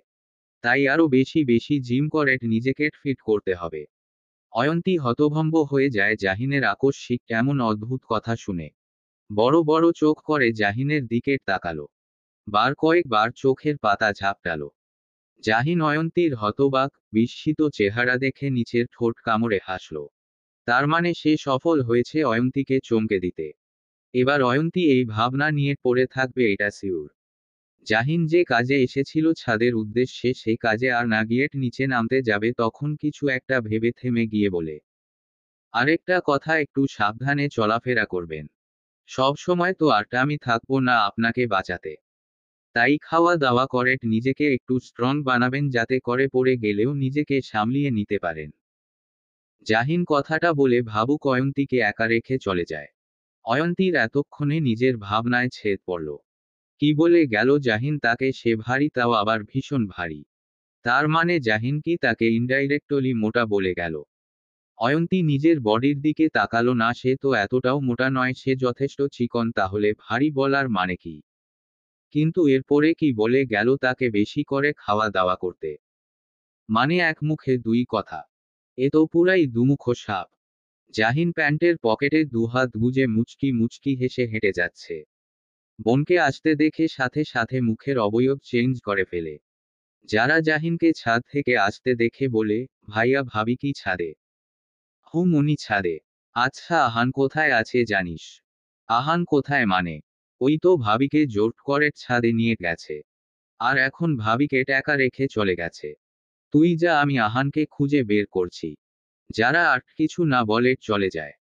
সিঁড়ি বেয়ে উঠতেই অয়ন্তীকে এভাবে মূর্তির মতো দাঁড়িয়ে থাকতে দেখে বলে, ভাবি তাড়াতাড়ি নিচে চলো, তোমাকে চকলেট দেখতে এসেছে। অয়ন্তীর কোনো হেলদোল নেই, যারা অয়ন্তীর কাছে এসে বলে, কি হলো ভাবি চলো। অয়ন্তী আনমনেই বলে, যারা আমি কি খুব মোটা? যারা ভ্রু কুঁচকে বলে, মানে হঠাৎ এই প্রশ্ন কেন? অয়ন্তী চুপ হয়ে যায়। যারাকে যদি কিছুক্ষণ আগে ঘটে যাওয়া ঘটনাটা বলে তাহলে যারা হয়তো খারাপ ভাববে, তাই অয়ন্তী কথাটা ঘুরিয়ে বলে, কিছু না, চলো নিচে চলো।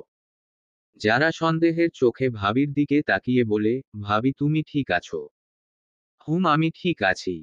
জাহিন আহানের ঘরে ঢুকে দেখে আহান ভিডিও গেম খেলেছে। আহান ভাইয়ের দিকে এক নজর তাকিয়ে আবারও খেলায় মনোযোগ দেয়। জাহিন ধীর পায়ে আহানের পাশে বসে আহানকে বলে, আহান যেই ছবিটা তুলেছ সেই ছবিটা দেখি তো। আহান সিরিয়াস গলায় বলে, আমি এখন গেম খেলছি, পরে দেখাবো। জাহিনের নজর পড়ে টেবিলের উপরে ক্যামেরাটা পড়ে আছে। জাহিন উঠে ক্যামেরাটা হাতে নিয়ে ছবিটা দেখে অজান্তেই হাসির রেখা ফুটে উঠে ঠোঁটের কোণে। কিন্তু এই ছবি যদি কেউ দেখে তো খুব বাজে একটা ব্যাপার হয়ে যাবে।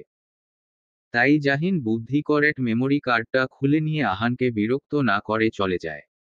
অয়ন্তী মাথা নিচু করে বসে আছে। জোহরা বেগম আসা আত্মীয়দের উদ্দেশ্যে বলে, কি বউ পছন্দ হয়েছে আপনাদের? একজন বলেন, বউ তো মাশাআল্লাহ অনেক সুন্দর হয়েছে। কিন্তু জাহিন কি ওকে মেনে নিয়েছে?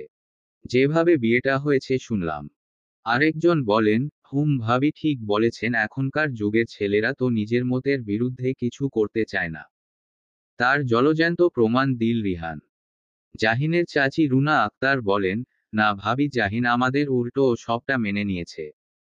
মেনে নিলেই ভালো। কিন্তু রিহান যদি ফিরে আসে তখন কি হবে? অয়ন্তী চোখ তুলে তাকায়। সত্যি তো, রিহান যদি ফিরে আসা তখন কি হবে? আর রিহান একদিন না একদিন তো ফিরবেই। এবার জোহরা বেগম কপট রাগ দেখিয়ে বলেন, তখন দেখা যাবে ভাবি। এখন নতুন বউ দেখতে এসেছেন আর তার সংসার জীবন যেন সুখের হয়, দেই দোয়া করে যান। হ্যাঁ, হ্যাঁ, দোয়া করি ওরা যেন সুখে শান্তিতে সংসার করুক। কারো নজর যেন না লাগে। এমন সময় জাহিন আসে। জাহিনকে দেখে জোহরা বেগম বলেন, কোথায় যাচ্ছিস তুই এখন? অয়ন্তী জাহিনের দিকে তাকায়। সাদা রঙের শার্ট পরেছে, ইন করে কুনুই পর্যন্ত শার্টের হাতা গুলা গুটিয়ে রেখেছে। জিম করার কারণে হাতের পেশির ফোলা ভাবটা দৃশ্যমান রূপে ভেসে আছে। আর সাথে কাল প্যান্ট। দেখতে ভালোই লাগছে। কিন্তু অয়ন্তী এত কাল পর্যন্ত জেনে এসেছে রাজনীতিবিদরা সব সময় পাজামা পাঞ্জাবি পরে ঘুরে। কিন্তু এই লোক তো দেখে যায় পুরাই উল্টো।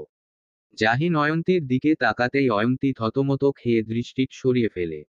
এমন সময় বসে থাকা একজন মহিলা বলে, নতুন বউ ঘরে রেখে কোথায় যাওয়া হচ্ছে জাহিন? জাহিন দুর্বৃত্ত হাসল আর বলল, চাচি বিয়ে করেছি বলেই তো এখন আরো বেশি বেশি করে কাজকর্ম করতে হবে, যাতে বউয়ের ভরণ পোষণ ঠিক মতো দিতে পারি। এখন যদি আমি বেকার হয়ে ঘরে বসে থাকি আর বউয়ের ভরণ পোষণ না দিতে পারি ঠিক মতো, তাহলে বউ তো আমাকে দু চোখে দেখতে পারবে না, সব সময় দূর দূর করবে। অয়ন্তী হা হয়ে জাহিনের দিকে তাকিয়ে আছে। জাহিনকে যত দেখছে তত অবাক হচ্ছে। এই লোক কি দিয়েট তৈরি? মানে মুখে যা আসে তাই বলে দেয়। এর মাঝে জোহরা বেগম বলেন, নাস্তা করে যাবি না? নামা খেতে ইচ্ছে করছে না। আচ্ছা ঠিক আছে, যেখানেই যাচ্ছিস কাজ সেরে জলদি চলে আসবি। অয়ন্তীর বাড়ি থেকে লোকজন এসে তোকে দেখতে না পেলে খারাপ ভাববে। হুম। জাহিন বের হতে নিবে তখনই হিয়ার সাথে মুখোমুখি হয়। মেয়েটার চোখের নিচে কাল দাগ পড়ে গেছে।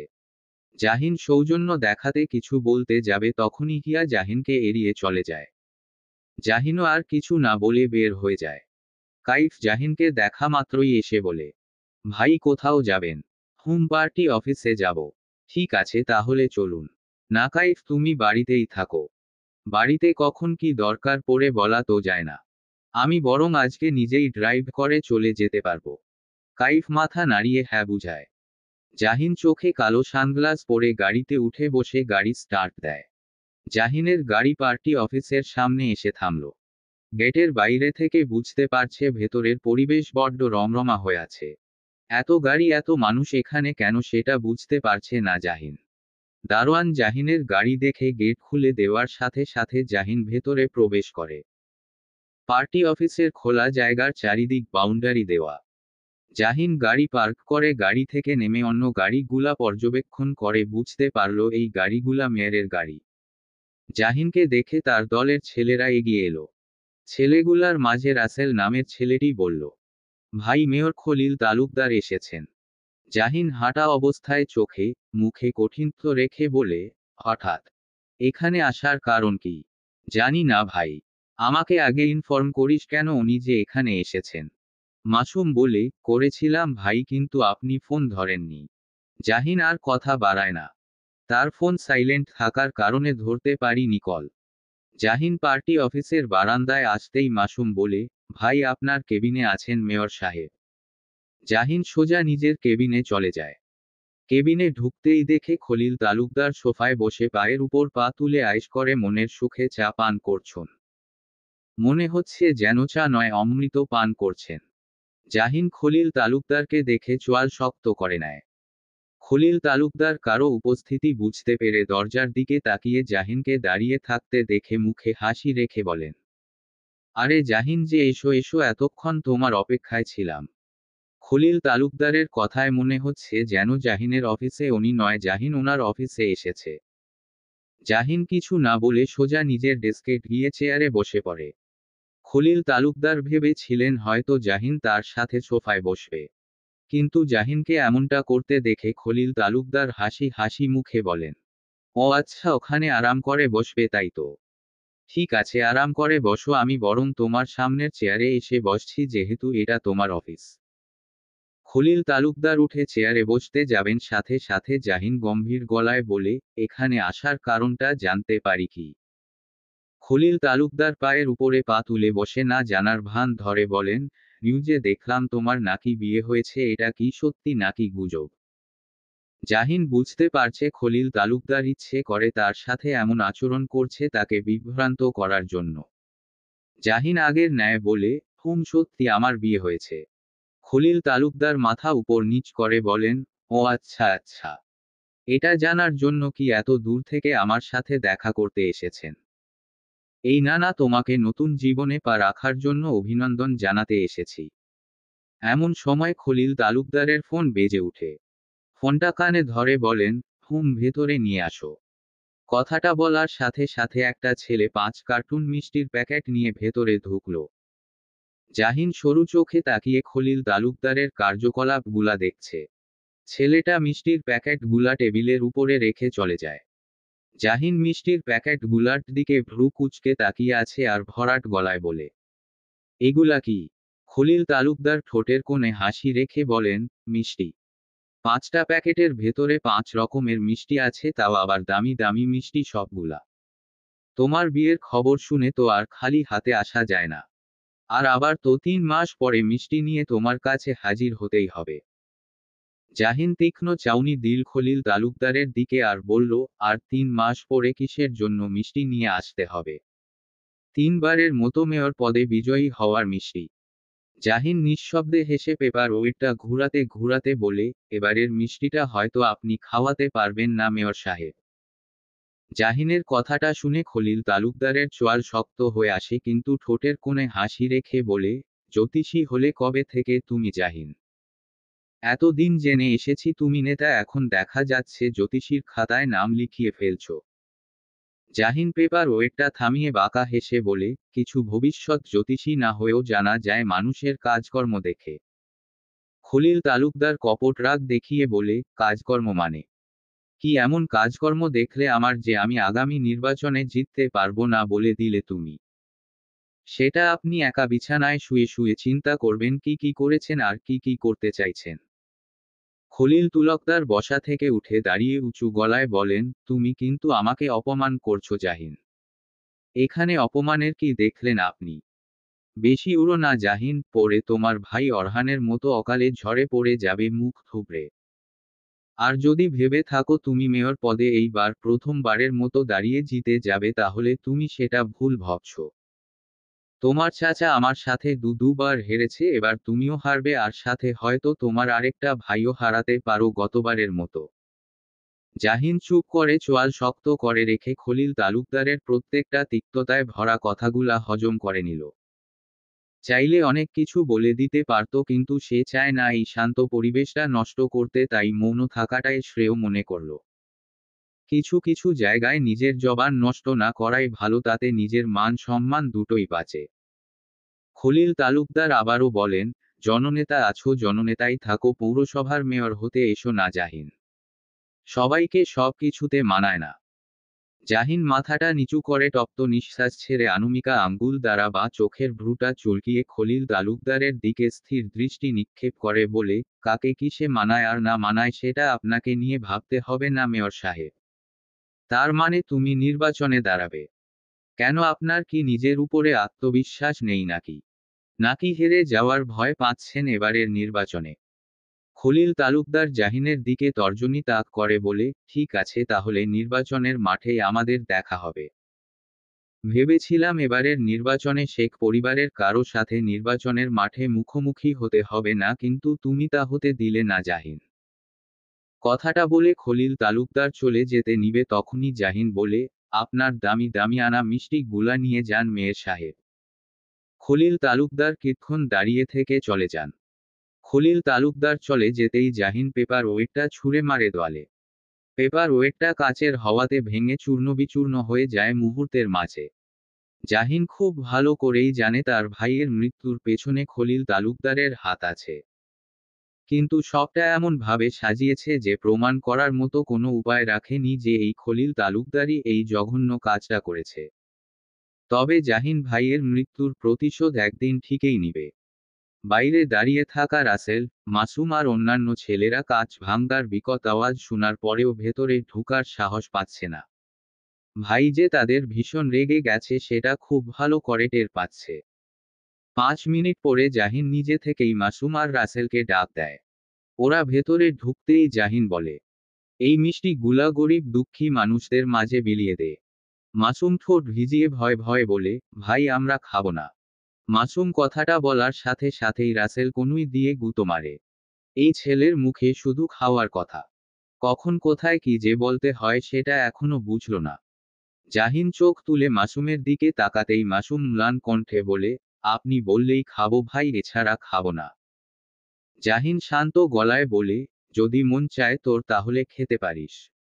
মাসুম খুশি হয়ে বলে, ভাই, রিহানের কোনো খোঁজ পেয়েছিস? না ভাই পাইনি এখনো, তবে গাড়ির হদিস পাওয়া গেছে, যেহেতু রিহান ভাইকেও পেয়ে যাব। ওকে পেয়ে থাকলে ওর কাছে যাবি না, ওর আশেপাশে থেকে ওকে নজরে রাখবি। জি ভাই। আর ওই বৃদ্ধ মহিলার বয়স্ক ভাতা পাওয়ার কাজ কতটুকু এগিয়েছে? আগামীকালকের মাঝেই হয়ে যাবে ভাই। ঠিক আছে, এবার যা তোরা। মাসুম আর রাসেল মিষ্টির প্যাকেট গুলাট নিয়ে বের হয়ে যায়। জাহিন চোখ বন্ধ করে মাথাটা হেলিয়ে দেয় চেয়ারে। সত্যি কি গতবারের মতো এবারের নির্বাচনেও তাকে কোনো আপনজন হারাতে হবে? কিন্তু না, আগের বার যা হওয়ার হয়ে গেছে, এবারের নির্বাচনে কোনো রকম গাফিলতি করবে না সে। আগের বার সে যথেষ্ট কাঁচা ছিল এই রাজনীতির জগতে, কিন্তু এখন এই রাজনীতির জগতে কে কি করতে পারে একটু হলেও সে ধরতে পারে। সকল ইম্পর্ট্যান্ট কাজ শেষ করতে করতে 12:30 বেজে যায় পার্টি অফিস থেকে বের হতে জাহিনের। এদিকে জোহরা বেগম বারবার ছেলেকে ফোন করে তারা দিচ্ছেন বাড়িতে আসার জন্য। জাহিন কেবিন থেকে বের হয়ে মিটিং রুমে যায়। সেখানে সবাই আছে, জাহিনকে দেখা মাত্রই সবাই দাঁড়িয়ে পড়ে। জাহিন হাত দিয়ে ইশারা করে সবাইকে বসতে। জাহিন তিয়াসকে ডাক দেয়। তিয়াস জাহিনের কাছে এসে বলে, জি ভাই।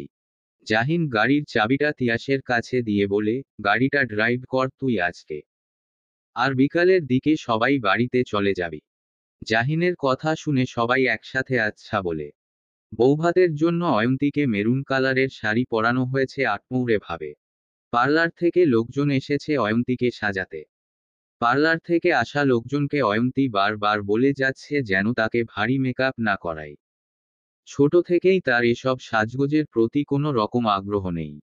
যারা অয়ন্তীকে বলে, ভাবি তুমি শান্ত হয়ে বসো, তারা তোমাকে ভারী মেকআপ করবে না, হালকা মেকআপেই করবে, তুমি চিন্তা করো না। অয়ন্তীর কথা মতোই অয়ন্তীকে হালকা মেকআপ করানো হলো। চুলগুলা খোপা করে তাতে কৃত্রিম লাল গোলাপ ফুল গুজে দিয়েছে। মাথায় লাল রঙের দোপাট্টা দেওয়া।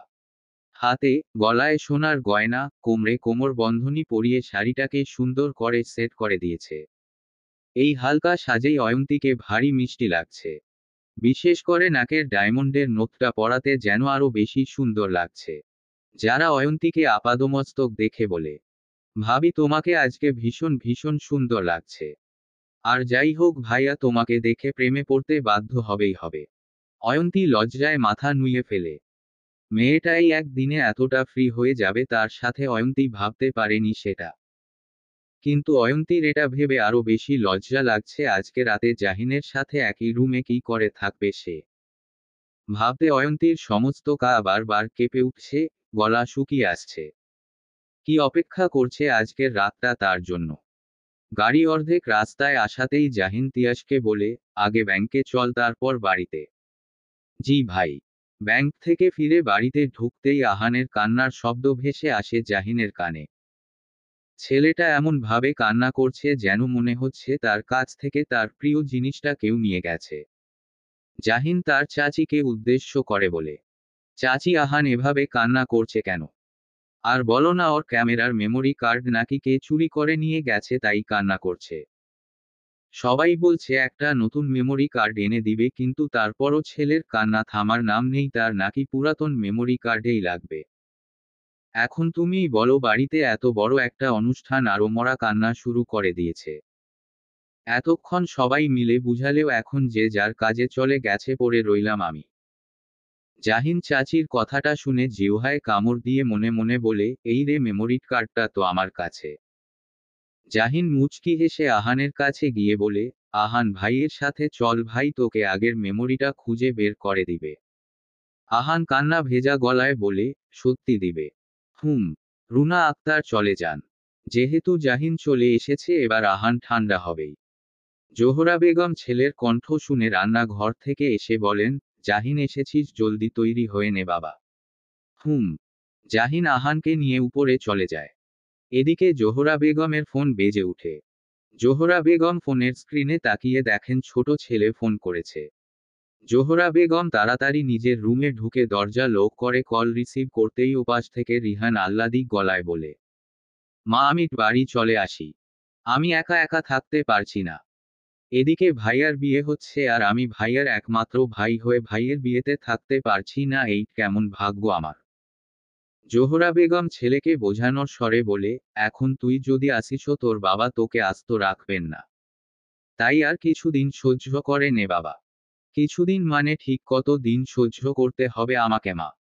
এমন সময় ভেসে আসে রুনা আক্তারের গলা, ভাবি অয়ন্তীর বাড়ি থেকে লোকজন চলে এসেছে, তুমি তাড়াতাড়ি আসো। জোহরা বেগম জায়ের কথাটা শুনে ছেলেকে বলে, তোর সাথে পরে কথা বলি বাবা, এদিকে অনেক কাজ পড়ে আছে। কথাটা বলেই জোহরা বেগম ফোন কেটে দেয়। রিহান ফোনটা বিছানার ছুঁড়ে ফেলে দিয়ে নিজেও বিছানায় চিত হয়ে শুয়ে আফসোসের স্বরে বলে, কোন মাইনকার চিপায় পড়লাম রে আমি। কোন দুঃখে যে মায়ের এই আজাইরা প্ল্যানে সামিল হতে গেলাম। জীবনে আর যাই হোক মায়ের সাথে তার কোনো বিষয়ে লেনদেন করব না। আল্লাহ তোমার এই বান্দার উপর রহমত নাজিল করো, যেন খুব তাড়াতাড়ি আগের জায়গায় ফিরে যেতে পারে। এই লুকোচুরি আর ভালো লাগছে না। হৃদয়ে লিখেছি তোমারই নাম। নাসরা জাহান বৃষ্টি। পর্ব 7। খলিল তালুকদার বাড়িতে এসেই ছেলেকে হাত ছেড়ে ডাকে। লিপা বেগম রান্না করে কাজ করছিলেন, স্বামীর এমন চিৎকার চেঁচামেচির আওয়াজ শুনে বসার ঘরে এসে বলেন, কি হলো, এভাবে ছেলেটাকে ডাকছেন কেন? খলিল তালুকদার জোরে জোরে নিঃশ্বাস ছেড়ে বলেন, তোমার ছেলে কোথায়? হবে কোথাও হয়তো। ওকে ফোন দিয়ে এক্ষুনি আসতে বলো বাড়িতে। লিপা বেগম চিন্তিত হয়ে বলেন, কি হয়েছে বলবেন একটু? তোমার এত কিছু জানতে হবে না। যেটা করতে বলছি সেটা করো আগে। স্বামীর কেমন দাঁড়া চিৎকার শুনে অন্তরাত্মা কেঁপে উঠে লিপা বেগমের। ৩২ বছরের সংসার জীবনে এমন চিৎকার চেঁচামেচি শুনে অভ্যস্ত হয়ে আছেন লিপা বেগম। তাই এখানে আর দাঁড়িয়ে না থেকে অন্য রুমে গিয়ে ছেলেকে ফোন করে জলদি বাড়িতে আসতে বলেন। সাদিক সবে মাত্র বন্ধুমহলে এসে যোগ দিয়েছে। মায়ের ফোন পেয়ে আর দেরি না করে তালুকদার ম্যানশনে এসে হাজির হয়।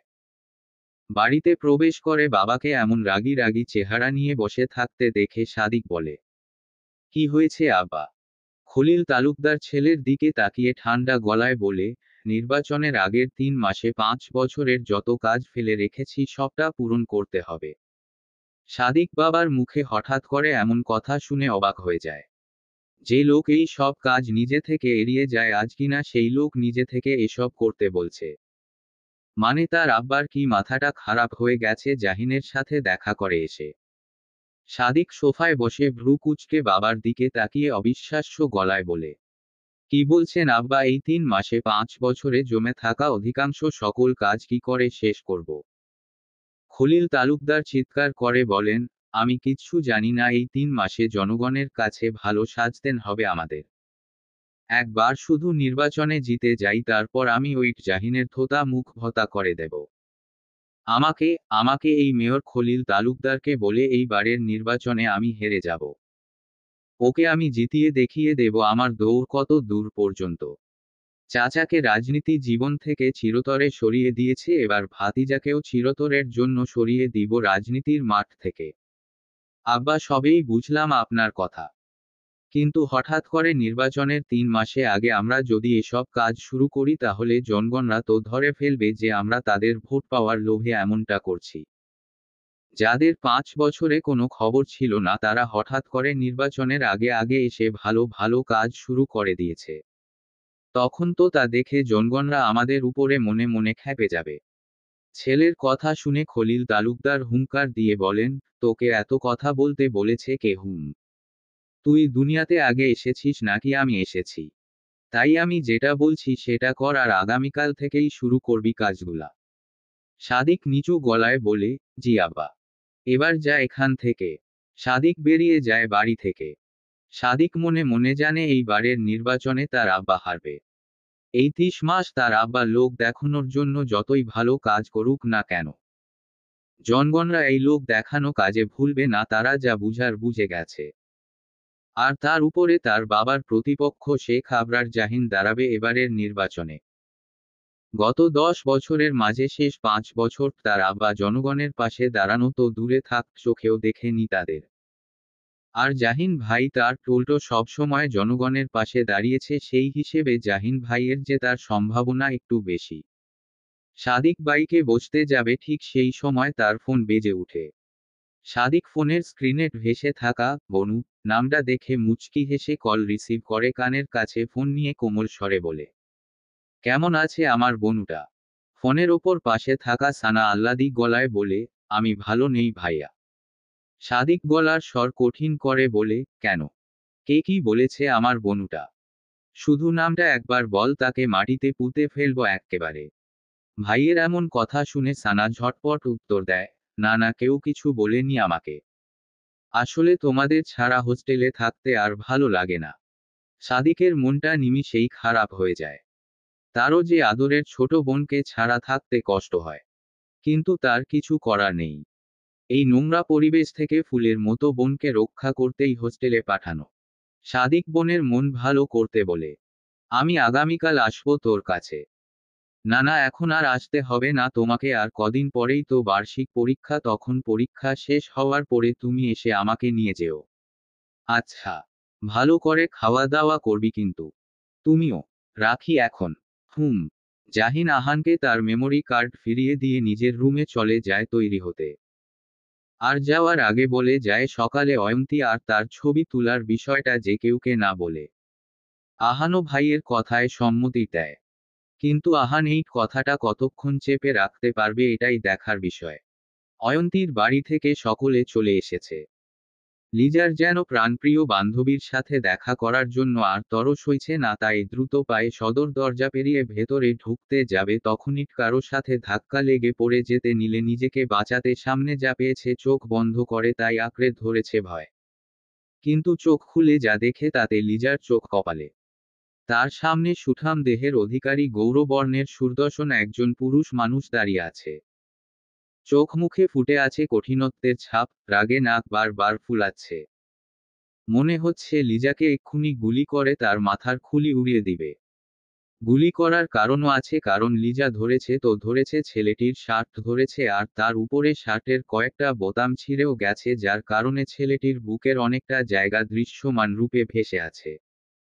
লিজা শুকনো ঢোক গিলে সাথে সাথে পুরুষ মানুষটির শার্ট ছেড়ে দিয়ে বলে, সরি সরি, আমি সত্যি দেখতে পাইনি। ছেলেটি চিৎকার করে বলে, চোখ কি ব্যাগে নিয়ে হাঁটেন যে দেখতে পারেননি? আজব, আমি শরীর তো বললাম। সরি বললেই কি সব সমস্যার সমাধান হয়ে গেল? এখন আপনি ঘরে আগুন লাগিয়ে সরি বলে দিলেন, তাতে কি আগুন নিভে যাবে? লিজা ভ্রু কুঁচকে বলে, আশ্চর্য, এখানে ঘরে আগুন দেওয়ার কথা কোথা থেকে আসছে? আর এটা একটা জাস্ট অ্যাক্সিডেন্ট। পুরুষ মানুষটি নিজের সাদা শার্টের দিকে তাকিয়ে দেখে লাল রঙের একটা দাগ। একে তো তার শার্টের বোতাম ছিঁড়ে ফেলেছে, তার উপরে মেয়ে মানুষের লিপস্টিকের দাগ। চোয়াল শক্ত করে শার্টের বাকি বোতামগুলা খুলে গা থেকে শার্টটা খুলে ফেলে। লিজা তা হতভম্ব হয়ে দেখছে। মানে কি করে একটা মানুষ ভরা মজলিসে এভাবে উদাম হয়ে যেতে পারে? কি নির্লজ্জ লোক রে বাবা! লোকটি লিজার হাতে শার্টটা ধরিয়ে দিয়ে বলে, আমার শার্টের ছিঁড়ে যাওয়া প্রত্যেকটা বোতাম লাগিয়ে দিবেন, আর আপনার ওই লিপস্টিকের লাল দাগটা তুলে আমার শার্ট আমার হাতে হস্তান্তর করবেন মিস বালিকা। আর তা না হলে আপনার নামে আমি মামলা ঠুকে দিব বলে দিলাম। লিজার মাথা ভনভন করছে। এই সামান্য একটা ঘটনার জন্য তার নামে 8 লোক মামলা ঠুকে দিবে, পাগল নাকি 8 লোক? চিৎকার চেঁচামেচির আওয়াজ শুনে জোহরা বেগম সদর দরজার কাছে এসে সারাফকে এভাবে খালি গায়ে দাঁড়িয়ে থাকতে দেখে বলেন, এ কি সারাফ, তুই উদাম গায়ে এভাবে দাঁড়িয়ে আছিস কেন? সারাফ দীর্ঘ নিঃশ্বাস ছেড়ে বলে, আমার শার্টের এই মেয়ে মান ইজ্জত রাখেনি চাচি, তাই বাধ্য হয়ে উদাম হতে হলো। তা বলে এখানে পুলিশদের যে লজ্জা শরম কম থাকে সেটার তুই আজ প্রমাণ করে দিলি। চাচি, পুলিশদের লজ্জা শরম কম থাকে সেটা আপনাকে কে বলল? সব পুলিশ না, হাতে গোনা কয়েকজন, যারা সুযোগ পেলেই জনগণের কাছে থেকে টাকা দাবি করে বেহায়ার মতো। লিজা এতক্ষণ বুঝল 8 লোক কেন মামলা ঠুকে দেওয়ার কথা বলছে, নিজেই তো পুলিশ, তাই এমন আজগুবি মামলা দিতে তার কাছে সহজেই হবে।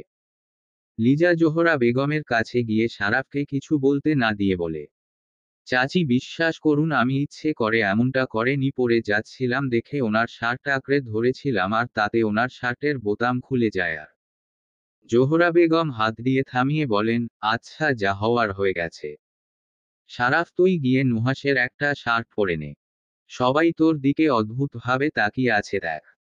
সারাফ যাওয়ার আগে লিজাকে বলে, আমার শার্ট আমি আগের রূপে ফেরত চাই মিস বালিকা, আর সেটাও খুব দ্রুত। কথাটা বলে সারাফ চলে যায়। জোহরা বেগম বলেন, শার্টটা আমাকে দাও। লিজা জেদ দেখিয়ে বলে, না চাচি, ওনার শার্ট যেহেতু আমি নষ্ট করেছি সেহেতু আমি ঠিক করে দিব। জোহরা মুচকি হেসে বলেন, আচ্ছা। অয়ন্তীর সাথে দেখা করবে তো? অয়ন্তী উপরে আছে, যাও। যারা চেঁচামেচির আওয়াজ শুনে নিচে নামতে নিবে প্রতিমুখের সারাফকে এই অবস্থায় দেখে হতবাক হয়ে বলে, এ কি সারাফ ভাইয়া, তুমি এভাবে কেন? সারাফ কিছু না বলে হনহনিয়ে চলে যায়। যারা লিজাকে দেখতে পেয়ে লিজার কাছে গিয়ে বলে, কখন এলে তুমি লিজা আপু? এই তো এই মাত্র, আর এসেই এত বড় এক খাম্বার সাথে ধাক্কা খেলাম। যারা ভ্রু কচকে বলে, খাম্বা? এই খাম্বাটা কে আবার? কি নাম যেন, সারাফ না খারাপ? লিজার মুখে খারাপ নামটা শুনে যারা হাসতে হাসতে বলে, সারাফ ভাইয়া, যদি শুনে তুমি তাকে খারাপ বলে ডেকেছ তাহলে তোমার নামে মামলা করে দিবে ভাইয়ার নাম বিকৃত করে ডাকার অপরাধে। লিজা ঠোঁট ফুলিয়ে বলে, অলরেডি মামলা দেওয়ার ভয় দেখিয়ে গেছেন এই খারাপ। আচ্ছা চলো ভাবি, অনেকক্ষণ ধরে তোমার অপেক্ষা করছে। লিজাকে যারা ঘরটা দেখিয়ে দিয়ে নিচে চলে যায়। লিজা ঘরে ঢুকে অয়ন্তীর এমন সাজসজ্জা দেখে বলে, অহ, এটা কি দেখছি আমি? আসমান থেকে মনে হচ্ছে কোনো এক পরী নেমে এসেছে। অয়ন্তী লিজার কাছে এসে তার গায়ে থাপ্পড় মেরে বলেন, ইস, তুই একটু বেশিই বলছিস। সত্যি বলছি, তোকে দেখতে মাশাল্লাহ অনেক সুন্দর লাগছে। ভাইয়া দেখলে নিশ্চিত মূর্ছা যাবেন। অয়ন্তী লজ্জা পায়। লজ্জায় গাল দুটো রক্তিম বর্ণ ধারণ করে। কিন্তু হঠাৎ করেই ফাইজের কথা মনে পড়তেই বলে, ফাইজ কোথায়? ও আসেনি? এসেছে, কিন্তু এসেই আপনার ছোট দেবরের সাথে খেলায় মেতে উঠেছে। আপনার কথা সে বেমালুম ভুলে গেছে। অয়ন্তী লিজার হাতে শার্ট দেখে বলে, তোর হাতে শার্ট কেন? লিজা বিরস গলায় বলে, আর বলিস না, এক বদ লোকের সাথে দেখা হয়েছিল। লিজা সবটা ঘটনা অয়ন্তীকে খুলে বলে। অয়ন্তী তা শুনে হাসতে হাসতে বলে, আমার শ্বশুরবাড়িতে এসে তোর সাথে এমন একটা সিনেমাটিক ঘটনা ঘটে গেল। খুব হাস্যকর ব্যাপারটা। লিজা বিরক্ত নিয়ে বলে, তুই চুপ করবি? তুই না নতুন বউ, কোথায় মাথায় ঘোমটা টেনে মুখ নিচু করে বসে থাকবি? তা না করে তুই এভাবে দাঁত বের করে হাহা হিহি করে হাসছিস। অয়ন্তী হাসি থামিয়ে দেয়। সত্যি তো, সে তো নতুন বউ। এখন যদি তার হাসির আওয়াজ কেউ শুনে ফেলে তাহলে সত্যি খুব খারাপ ভাববে। কিন্তু অয়ন্তীর হাসির শব্দ অন্য কেউ না শুনতে পেলেও জাহিন ঠিকই শুনে ফেলে। সবে মাত্র জাহিন রেডি হয়ে রুম থেকে বের হয়েছে ফোন কথা বলতে বলতে। কিন্তু কারো হাসির শব্দ শুনে জাহিন দাঁড়িয়ে পড়ে। লিজার কথাটা শুনে বুঝতে পারে হাসির মালিকটাকে। কিন্তু জাহিনের খুব জানতে ইচ্ছে করছে অয়ন্তী কি কারণে এভাবে প্রাণ খুলে হাসছিল। ফোনে থাকা নুহাসের গলার স্বর শুনে জাহিন পুনরায় কানের কাছে ফোন নিয়ে হাঁটতে হাঁটতে ভরাট গলায় বলে, রাজনীতির মাঠে নেমেছি আমি, কোনো ফুটবল খেলার মাঠে নয় যে যেটা বলবে আমাকে সেটা করতে হবে আমায়। আমি নিজের গতিতে চলবো, অন্যরা কে কি বলল তাতে আমার কিচ্ছু যায় আসে না। কথাটা বলে শেষ করতেই আজহার শেখ এসে জাহিনকে বলে, জাহিন তোমার কাছে যাচ্ছিলাম। জাহিন নুহাসকে পরে ফোন করবে বলে কল কেটে দিয়ে চাচাকে বলে, কি হয়েছে চাচ্চু? তোমার শ্বশুর মশাই তোমার সাথে কথা বলতে চান।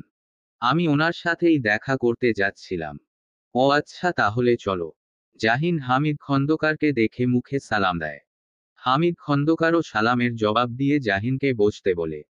হামিদ খন্দকারের পাশেই আজমল শেখ বসে আছেন। জাহিন একটা চেয়ার টেনে বসতেই হামিদ খন্দকার জাহিনকে উদ্দেশ্যে করে বলেন, তোমার সাথে কিছু কথা ছিল। জি বলুন। তোমার আর অয়ন্তী মায়ের বিয়েটা জানি স্বাভাবিকভাবে হয়নি, কিন্তু আমার অয়ন্তী মা খুব ভালো মেয়ে। আমার আদরের বড় মেয়ে। ওর মুখ থেকে আমি প্রথম বাবার ডাক শুনেছি। ছোটবেলা থেকে মেয়েটা আমার অনেক ঝড় ঝাপটা সহ্য করে এতটুকু বড় হয়েছে। তাই আমি চাই আমার মেয়েটাকে তুমি সুখে রাখো, ভালো রাখো। বাবা হয়ে এইটুকু তোমার কাছে চাই। জানি তুমি রাজনীতি করো, কিন্তু। আজমল শেখ ফোরন কেটে বলেন, আহা বেয়াই সাহেব, অয়ন্তী মা এখানে খুব ভালো থাকবে, আপনাকে এসব নিয়ে ভাবতে হবে না। জাহিন মুচকি হেসে বলে, চিন্তা করবেন না, অয়ন্তী যখন আমার দায়িত্বে আছেন আমি ওনাকে সব সময় আগলে রাখবো নিজের সবটুকু দিয়ে। ওনার উপরে ঝড় আসার আগে আমার সাথে সেই ঝড়কে মোকাবেলা করতে হবে। আর রাজনীতির কোনো বিষয় ওনার উপরে আঁচ কাটবে না। আমি আঁচ কাটতে দিব না। হামিদ খন্দকার জাহিনের কথাটা শুনে স্বস্তির নিঃশ্বাস ছেড়ে বলেন, নিশ্চিন্ত হলাম বাবা। রাজনৈতিক দলের ভিআইপি গাড়ি একের পর এক মেইন গেট দিয়ে শেখ বাড়ির ভেতরে প্রবেশ করছে। আর তার সাথে শেখ বাড়ির ভেতরে প্রবেশ করছে আজমল শেখের শিল্পপতি বন্ধুরা। জাহিন তাদের সাথে কুশল বিনিময় করছে। এমন সময় সারাফ এসে জাহিনের কানে কানে বলে, ভাই এবার তো চলো।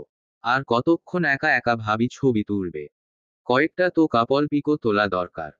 জাহিন ঠোঁটের কোণে হাসি রেখে বলে, তুই যা, আমি আসছি। সারাফ চলে যায়। জাহিন আর কিছুক্ষণ থেকে বসা থেকে উঠে পড়ে। উদ্দেশ্যে তার বাগানের ডান পাশটায় যাওয়া। সেখানে স্টেজ করা হয়েছে ফটো সেশন করার জন্য। জাহিন স্টেজের কাছে আসতেই থমকে যায় অয়ন্তীকে দেখে, আটকে যায় চোখ জোড়া সামনে থাকা তার স্ত্রীর দিকে। মেয়েটার মুখে মিষ্টি হাসির রেখা ফুটে আছে। বিয়ের আগ থেকে কিংবা পর থেকে যতবার অয়ন্তীকে দেখেছে সবসময় অয়ন্তীর মুখটা পানসে দেখে এসেছে জাহিন। এই প্রথমবারের মতো অয়ন্তীকে হাসতে দেখেছে জাহিন। যদিও আগে কয়েক মুহূর্ত আগে অয়ন্তীর হাসির আওয়াজ শুনতে পেয়েছে, কিন্তু এবার স্বচক্ষে দেখছে। মন্ত্রমুগ্ধের ন্যায় তাকিয়ে রইল অয়ন্তীর হাস্যোজ্জ্বল চেহারা দিকে। অজান্তে জাহিনের ঠোঁটের কোণে হাসির রেখে ফুটে উঠে অয়ন্তীর হাসি মুখ খানা দেখে। যারা জাহিনকে দেখে বলে, এই তো ভাইয়া চলে এসেছে। অয়ন্তী চোখ তুলে সামনের দিকে তাকায়। জাহিনের পরনে সাদা পাঞ্জাবি, পাঞ্জাবির হাতা কনুই পর্যন্ত গুটানো, পাঞ্জাবির উপরে মেরুন কালারের কারুকাজ করা কটি পরেছে, চুলগুলা খাড়া করে রেখেছে, মুখে হালকা খোঁচা খোঁচা দাড়ি। অয়ন্তী এক নজর জাহিনের দিকে তাকিয়ে চোখ ফিরিয়ে নেয়। বুকের ভেতরের ধুকপুকানি শুরু হয়ে গেছে, বারবার গলা শুকিয়ে আসছে। এতক্ষণ তো সব ঠিকঠাকই ছিল, কিন্তু জাহিন আসার সাথে সাথে অয়ন্তীর বুকের ভেতরের সব রকমের অস্থিরতা কাজ করা শুরু করে দিয়েছে। এখনই এই অবস্থা, না জানি বাসর ঘরে কি হবে। এটা ভেবে অয়ন্তী শুকনো ঢোক গিলে জাহিন স্টেজে উঠতে যাবে, সাথে সাথে যারা চিৎকার করে বলে, ভাইয়া দাঁড়াও। জাহিন অবাক হয়ে বোনের দিকে তাকিয়ে বলে, কেন? কি হয়েছে? যারা দুষ্টু হাসি হেসে বলে, তুমি আর ভাবি একসাথে স্টেজে উঠবে, দুজন দুজনের হাত ধরে, আর সেই অতি মনোরম সুন্দর মুহূর্তটা ভিডিও করা হবে। জাহিন অয়ন্তীর মুখ পানে তাকায়। বোঝার চেষ্টা করে অয়ন্তীর মনোভাব। অয়ন্তীরও তো একটা ইচ্ছে অনিচ্ছার ব্যাপার আছে।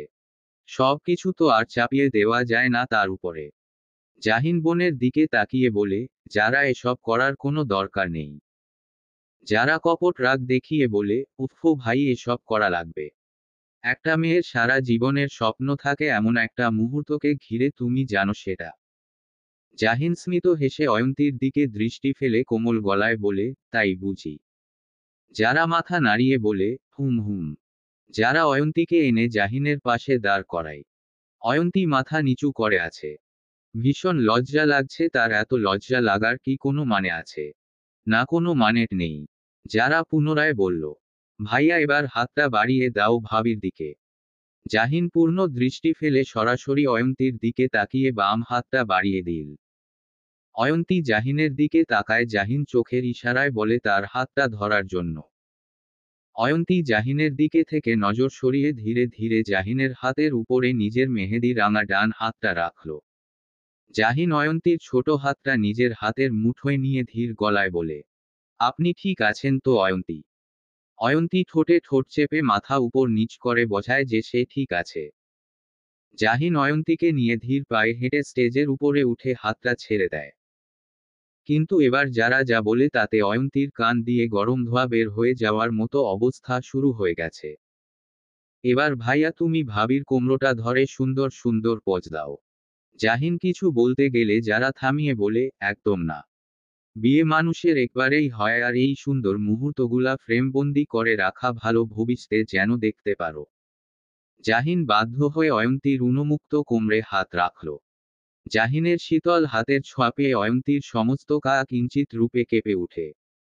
অয়ন্তীর লজ্জায় মরে যাওয়ার মতো অবস্থা। কিন্তু তারপরও মুখ বুঝে সবটা সহ্য করে গেল। দোতলার বেলকনি থেকে সবটা দেখছে হিয়া তীক্ষ্ণ দৃষ্টিতে। চোখে মুখে রয়েছে ক্রোধের আভাস। বারবার নাক ফুলাচ্ছে, চোয়াল শক্ত করে রেখেছে। দুহাত দ্বারা রেলিং শক্ত করে ধরে রেখে দাঁতে দাঁত চেপে বলে, যত পারিস তত করে নে আনন্দ ফুর্তি, তবে তোর বাসর রাতটা পরিণত হবে বাথরুম রাতে।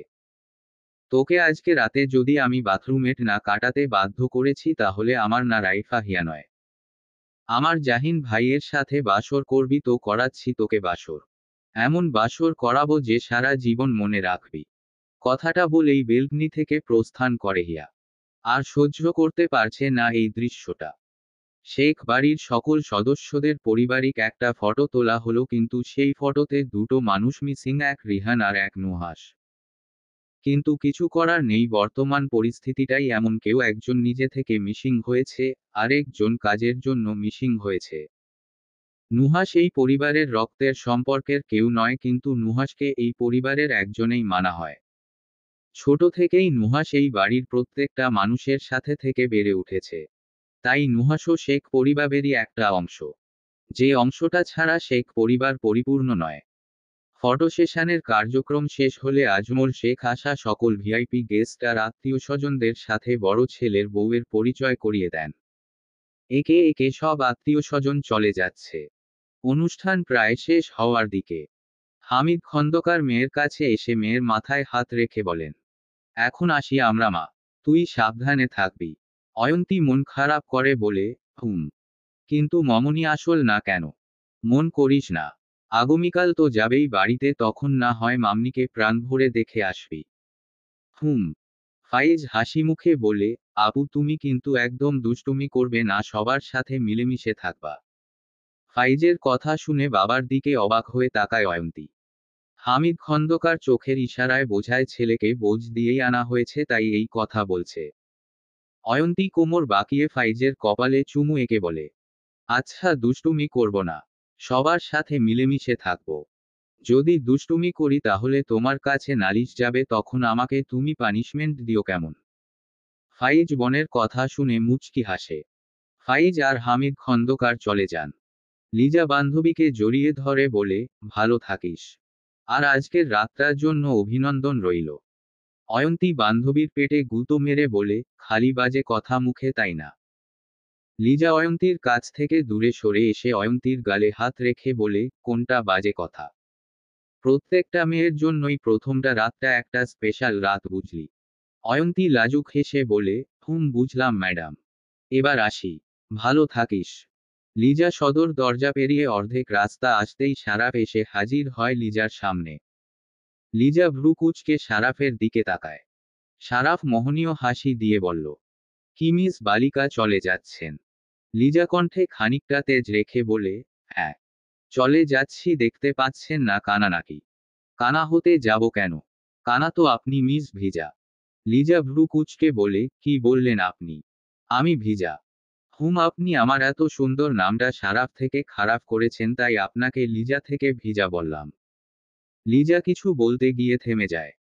এই লোকের সাথে কথা বললে কথা বাড়বে, তাই আর কথা না বাড়ানোই ভালো। আর ওইদিকে তার জন্য সবাই অপেক্ষা করছে। তাই লিজা সারাফের পাশ কেটে চলে যেতে নিলে সারাফ বলে, এই যে মিস ভিজা বালিকা, আমার শার্টটা কিন্তু ফেরত চাই যত তাড়াতাড়ি সম্ভব। লিজা রাগ দেখিয়ে বলে, দিয়ে দিব আপনার শার্ট, সেটাও খুব জলদি। আপনার শার্ট আমার কাছে রাখার কোনো ইচ্ছে বা আকাঙ্ক্ষা কোনাটাই নেই। যত সব আজাইরা মানুষ। কথাটা বলেই লিজা হনহনিয়ে চলে যায়। সারাফ লিজার যাওয়ার পানে তাকিয়ে থেকে রহস্যময় হাসি দেয়। মেয়েটাকে জ্বালাতে সারাফের আরো মন চাইছে, কিন্তু সেটা তো আর হওয়ার নয়। আবার কবে দেখে হবে তাদের? দেখা হবে নাকি এটাই তাদের শেষ দেখা? যদি নসিবে লেখা থাকে তাহলে নিশ্চয়ই দেখা হবে দুজনের খুব শীঘ্রই। এমন সময় সারাফের পাশ থেকে কেউ ভরাট কণ্ঠে বলে উঠে, কি রে তুই এমন হাবার মতো তাকিয়ে আছিস কেন? সারাফ পাশ ফিরে নুহাসকে দেখে বলে, আরে নুহাস, বললি যে চলে এসেছি তুই। নুহাস সারাফের পেটে ঘুষি মেরে বলে, তোকে কতবার বলবো আমাকে নুহাস পল্লী বলে ডাকবি না। সারাফ মৃদু চেঁচিয়ে পেটে হাত রেখে বলে, কত সুন্দর নামটা নুহাস পল্লী, আর সেটা তুই ডাকতে না করছিস। তোর রুচি খুব বাজে। থাক, তোকে আর লেকচার দিতে হবে না, ভেতরে চল। সারাফ বন্ধুর কাঁধ জড়িয়ে ধরে বলে, বিয়েতে থাকলি না, খুব মিস করেছি তোকে। সবেই কপাল বুঝলি। বাড়ির ভেতরে ঢুকতেই জাহিনের দেখা পায় নুহাস। সোফায় বসে পায়ের পা তুলে জাহিন ফোনে কিছু একটা মনোযোগ দিয়ে দেখছে। আহান নুহাসকে দেখার সাথে সাথে দৌড়ে আসতে আসতে বলে, নুহাস ভাইয়া চলে এসেছে। জাহিন চোখ তুলে তাকিয়ে নুহাসকে দেখে উঠে দাঁড়ায়। এদিকে আহান নুহাসের কাছে এসে নুহাসের কোমর জড়িয়ে ধরে বলে, নুহাস ভাইয়া, আমার জন্য চিপস, চকলেট এগুলা মনে করে এনেছো তো? না আনলে কিন্তু তোমার সাথে আড়ি করে দিব বলেছিলাম।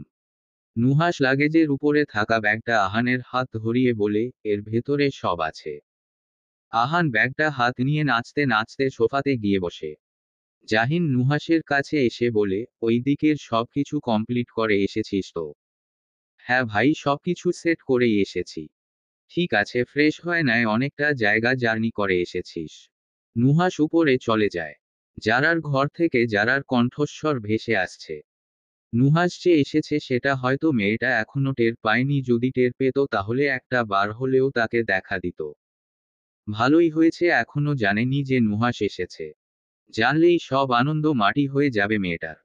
নুহাস দীর্ঘ নিঃশ্বাস ছেড়ে নিজের রুমে চলে যায়। যারা আর তার অন্যান্য দূর সম্পর্কের কাজিনরা মিলে অয়ন্তীর সাজটা আরেকটু পরিপাটি করে দিচ্ছে। আর অয়ন্তীকে নানান রকম কথা বলে লজ্জায় ফেলছে। অয়ন্তী না পারছে সইতে আর না পারছে কিছু বলতে। এমনিতেই নার্ভাস হয়ে আছে, আর তার পাশে থাকা দুষ্টু মেয়েগুলা আরও দিচ্ছে তাকে নার্ভাস করে। আর তার মধ্যে আছে গুটি কয়েকজন বিবাহিত মেয়ে, তারা তো এক্কেবারে মুখে যা আসছে তাই বলছে, সেটাও আবার শালীনতা বজায় রেখে। এদিকে হিয়া বসার ঘরে বসে আছে অধীর আগ্রহ নিয়ে, কখন যারা উপর থেকে নামবে আর এসে বোমাটা ফাটাবে। কিন্তু যারার আসার কোনো নামেই নেই। তবে কি তার দেওয়া ঔষধটা কাজ করেনি নাকি মেয়েটার উপরে, নাকি এখন শরবতটা খায়নি? উপরে গিয়ে দেখতেও পারছে না অয়ন্তী শরবতটা খেয়েছে নাকি খায়নি। চোখে মুখে ফুটে উঠেছে বিরক্তের ছাপ। এমন সময় রুনা আক্তার হিয়াকে ডাকতে ডাকতে আসে। ছোট মামিকে এভাবে ডাকতে দেখে হিয়া বলে, কি হয়েছে ছোট মামি? তোমার মা অসুস্থ হয়ে পড়েছেন হিয়া। তুমি জলদি আসো। হিয়া তাড়াতাড়ি করে রুমে এসে মাকে দেখতে না পেয়ে ছোট মামিকে বলে, কোথায় মা? ওয়াশরুমে গেছেন। আলিয়া বেগম ওয়াশরুম থেকে বের হন ক্লান্ত শরীর নিয়ে। হিয়ার মায়ের এমন করুণ অবস্থা দেখে বলে, মা কি হয়েছে তোমার? আলিয়া বেগম ক্লান্ত গলায় বলেন, বুঝতে পারছি না রে মা, হঠাৎ করে কি হয়ে গেল আমার। কথাটা বলে শেষ করতে পারল না আলিয়া বেগমের, মাঝে পেট মোচড় দিয়ে উঠেছে। পেট মোচড় দেওয়ার সাথে সাথে আলিয়া বেগম জলদি ওয়াশরুমে ঢুকে পড়েন। হিয়া চোখ বড় বড় করে তাকিয়ে আছে। তবে কি তার মা শরবতটা খেয়ে নিয়েছে তার জন্য এই অবস্থা? রুনা আক্তার বলেন, তুমি থাকো এখানে, আমি স্যালাইন নিয়ে আসি আপার জন্য। হঠাৎ করে কি হয়ে গেল? কথাটা বলে রুনা আক্তার চলে গেলেন। হিয়া মাথায় হাত দিয়ে ধপাস করে বিছানাতে বসে পড়ে। কি থেকে কি হয়ে গেল? এমন হাল করতে চেয়েছিল কার, আর হয়ে গেল কার? কিন্তু এটা হলো কি করে? আলিয়া বেগম বের হতেই হিয়া বলে, মা তুমি কি খেয়েছো? আলিয়া বেগম ঠোঁটে ঠোঁট চেপে বলে, আর বলিস না, শরবতটা খাওয়ার সাথে সাথেই আমার এমন অবস্থা হয়ে গেছে। হিয়া চিৎকার করে বলে, তার মানে পেট খারাপ করার ঔষধ মেশানোর শরবতটা তুমি খেয়ে ফেলেছ? আলিয়া বেগম চোখ বড় বড় করে বলেন, কি বললি? পেট খারাপের ঔষধ মানে?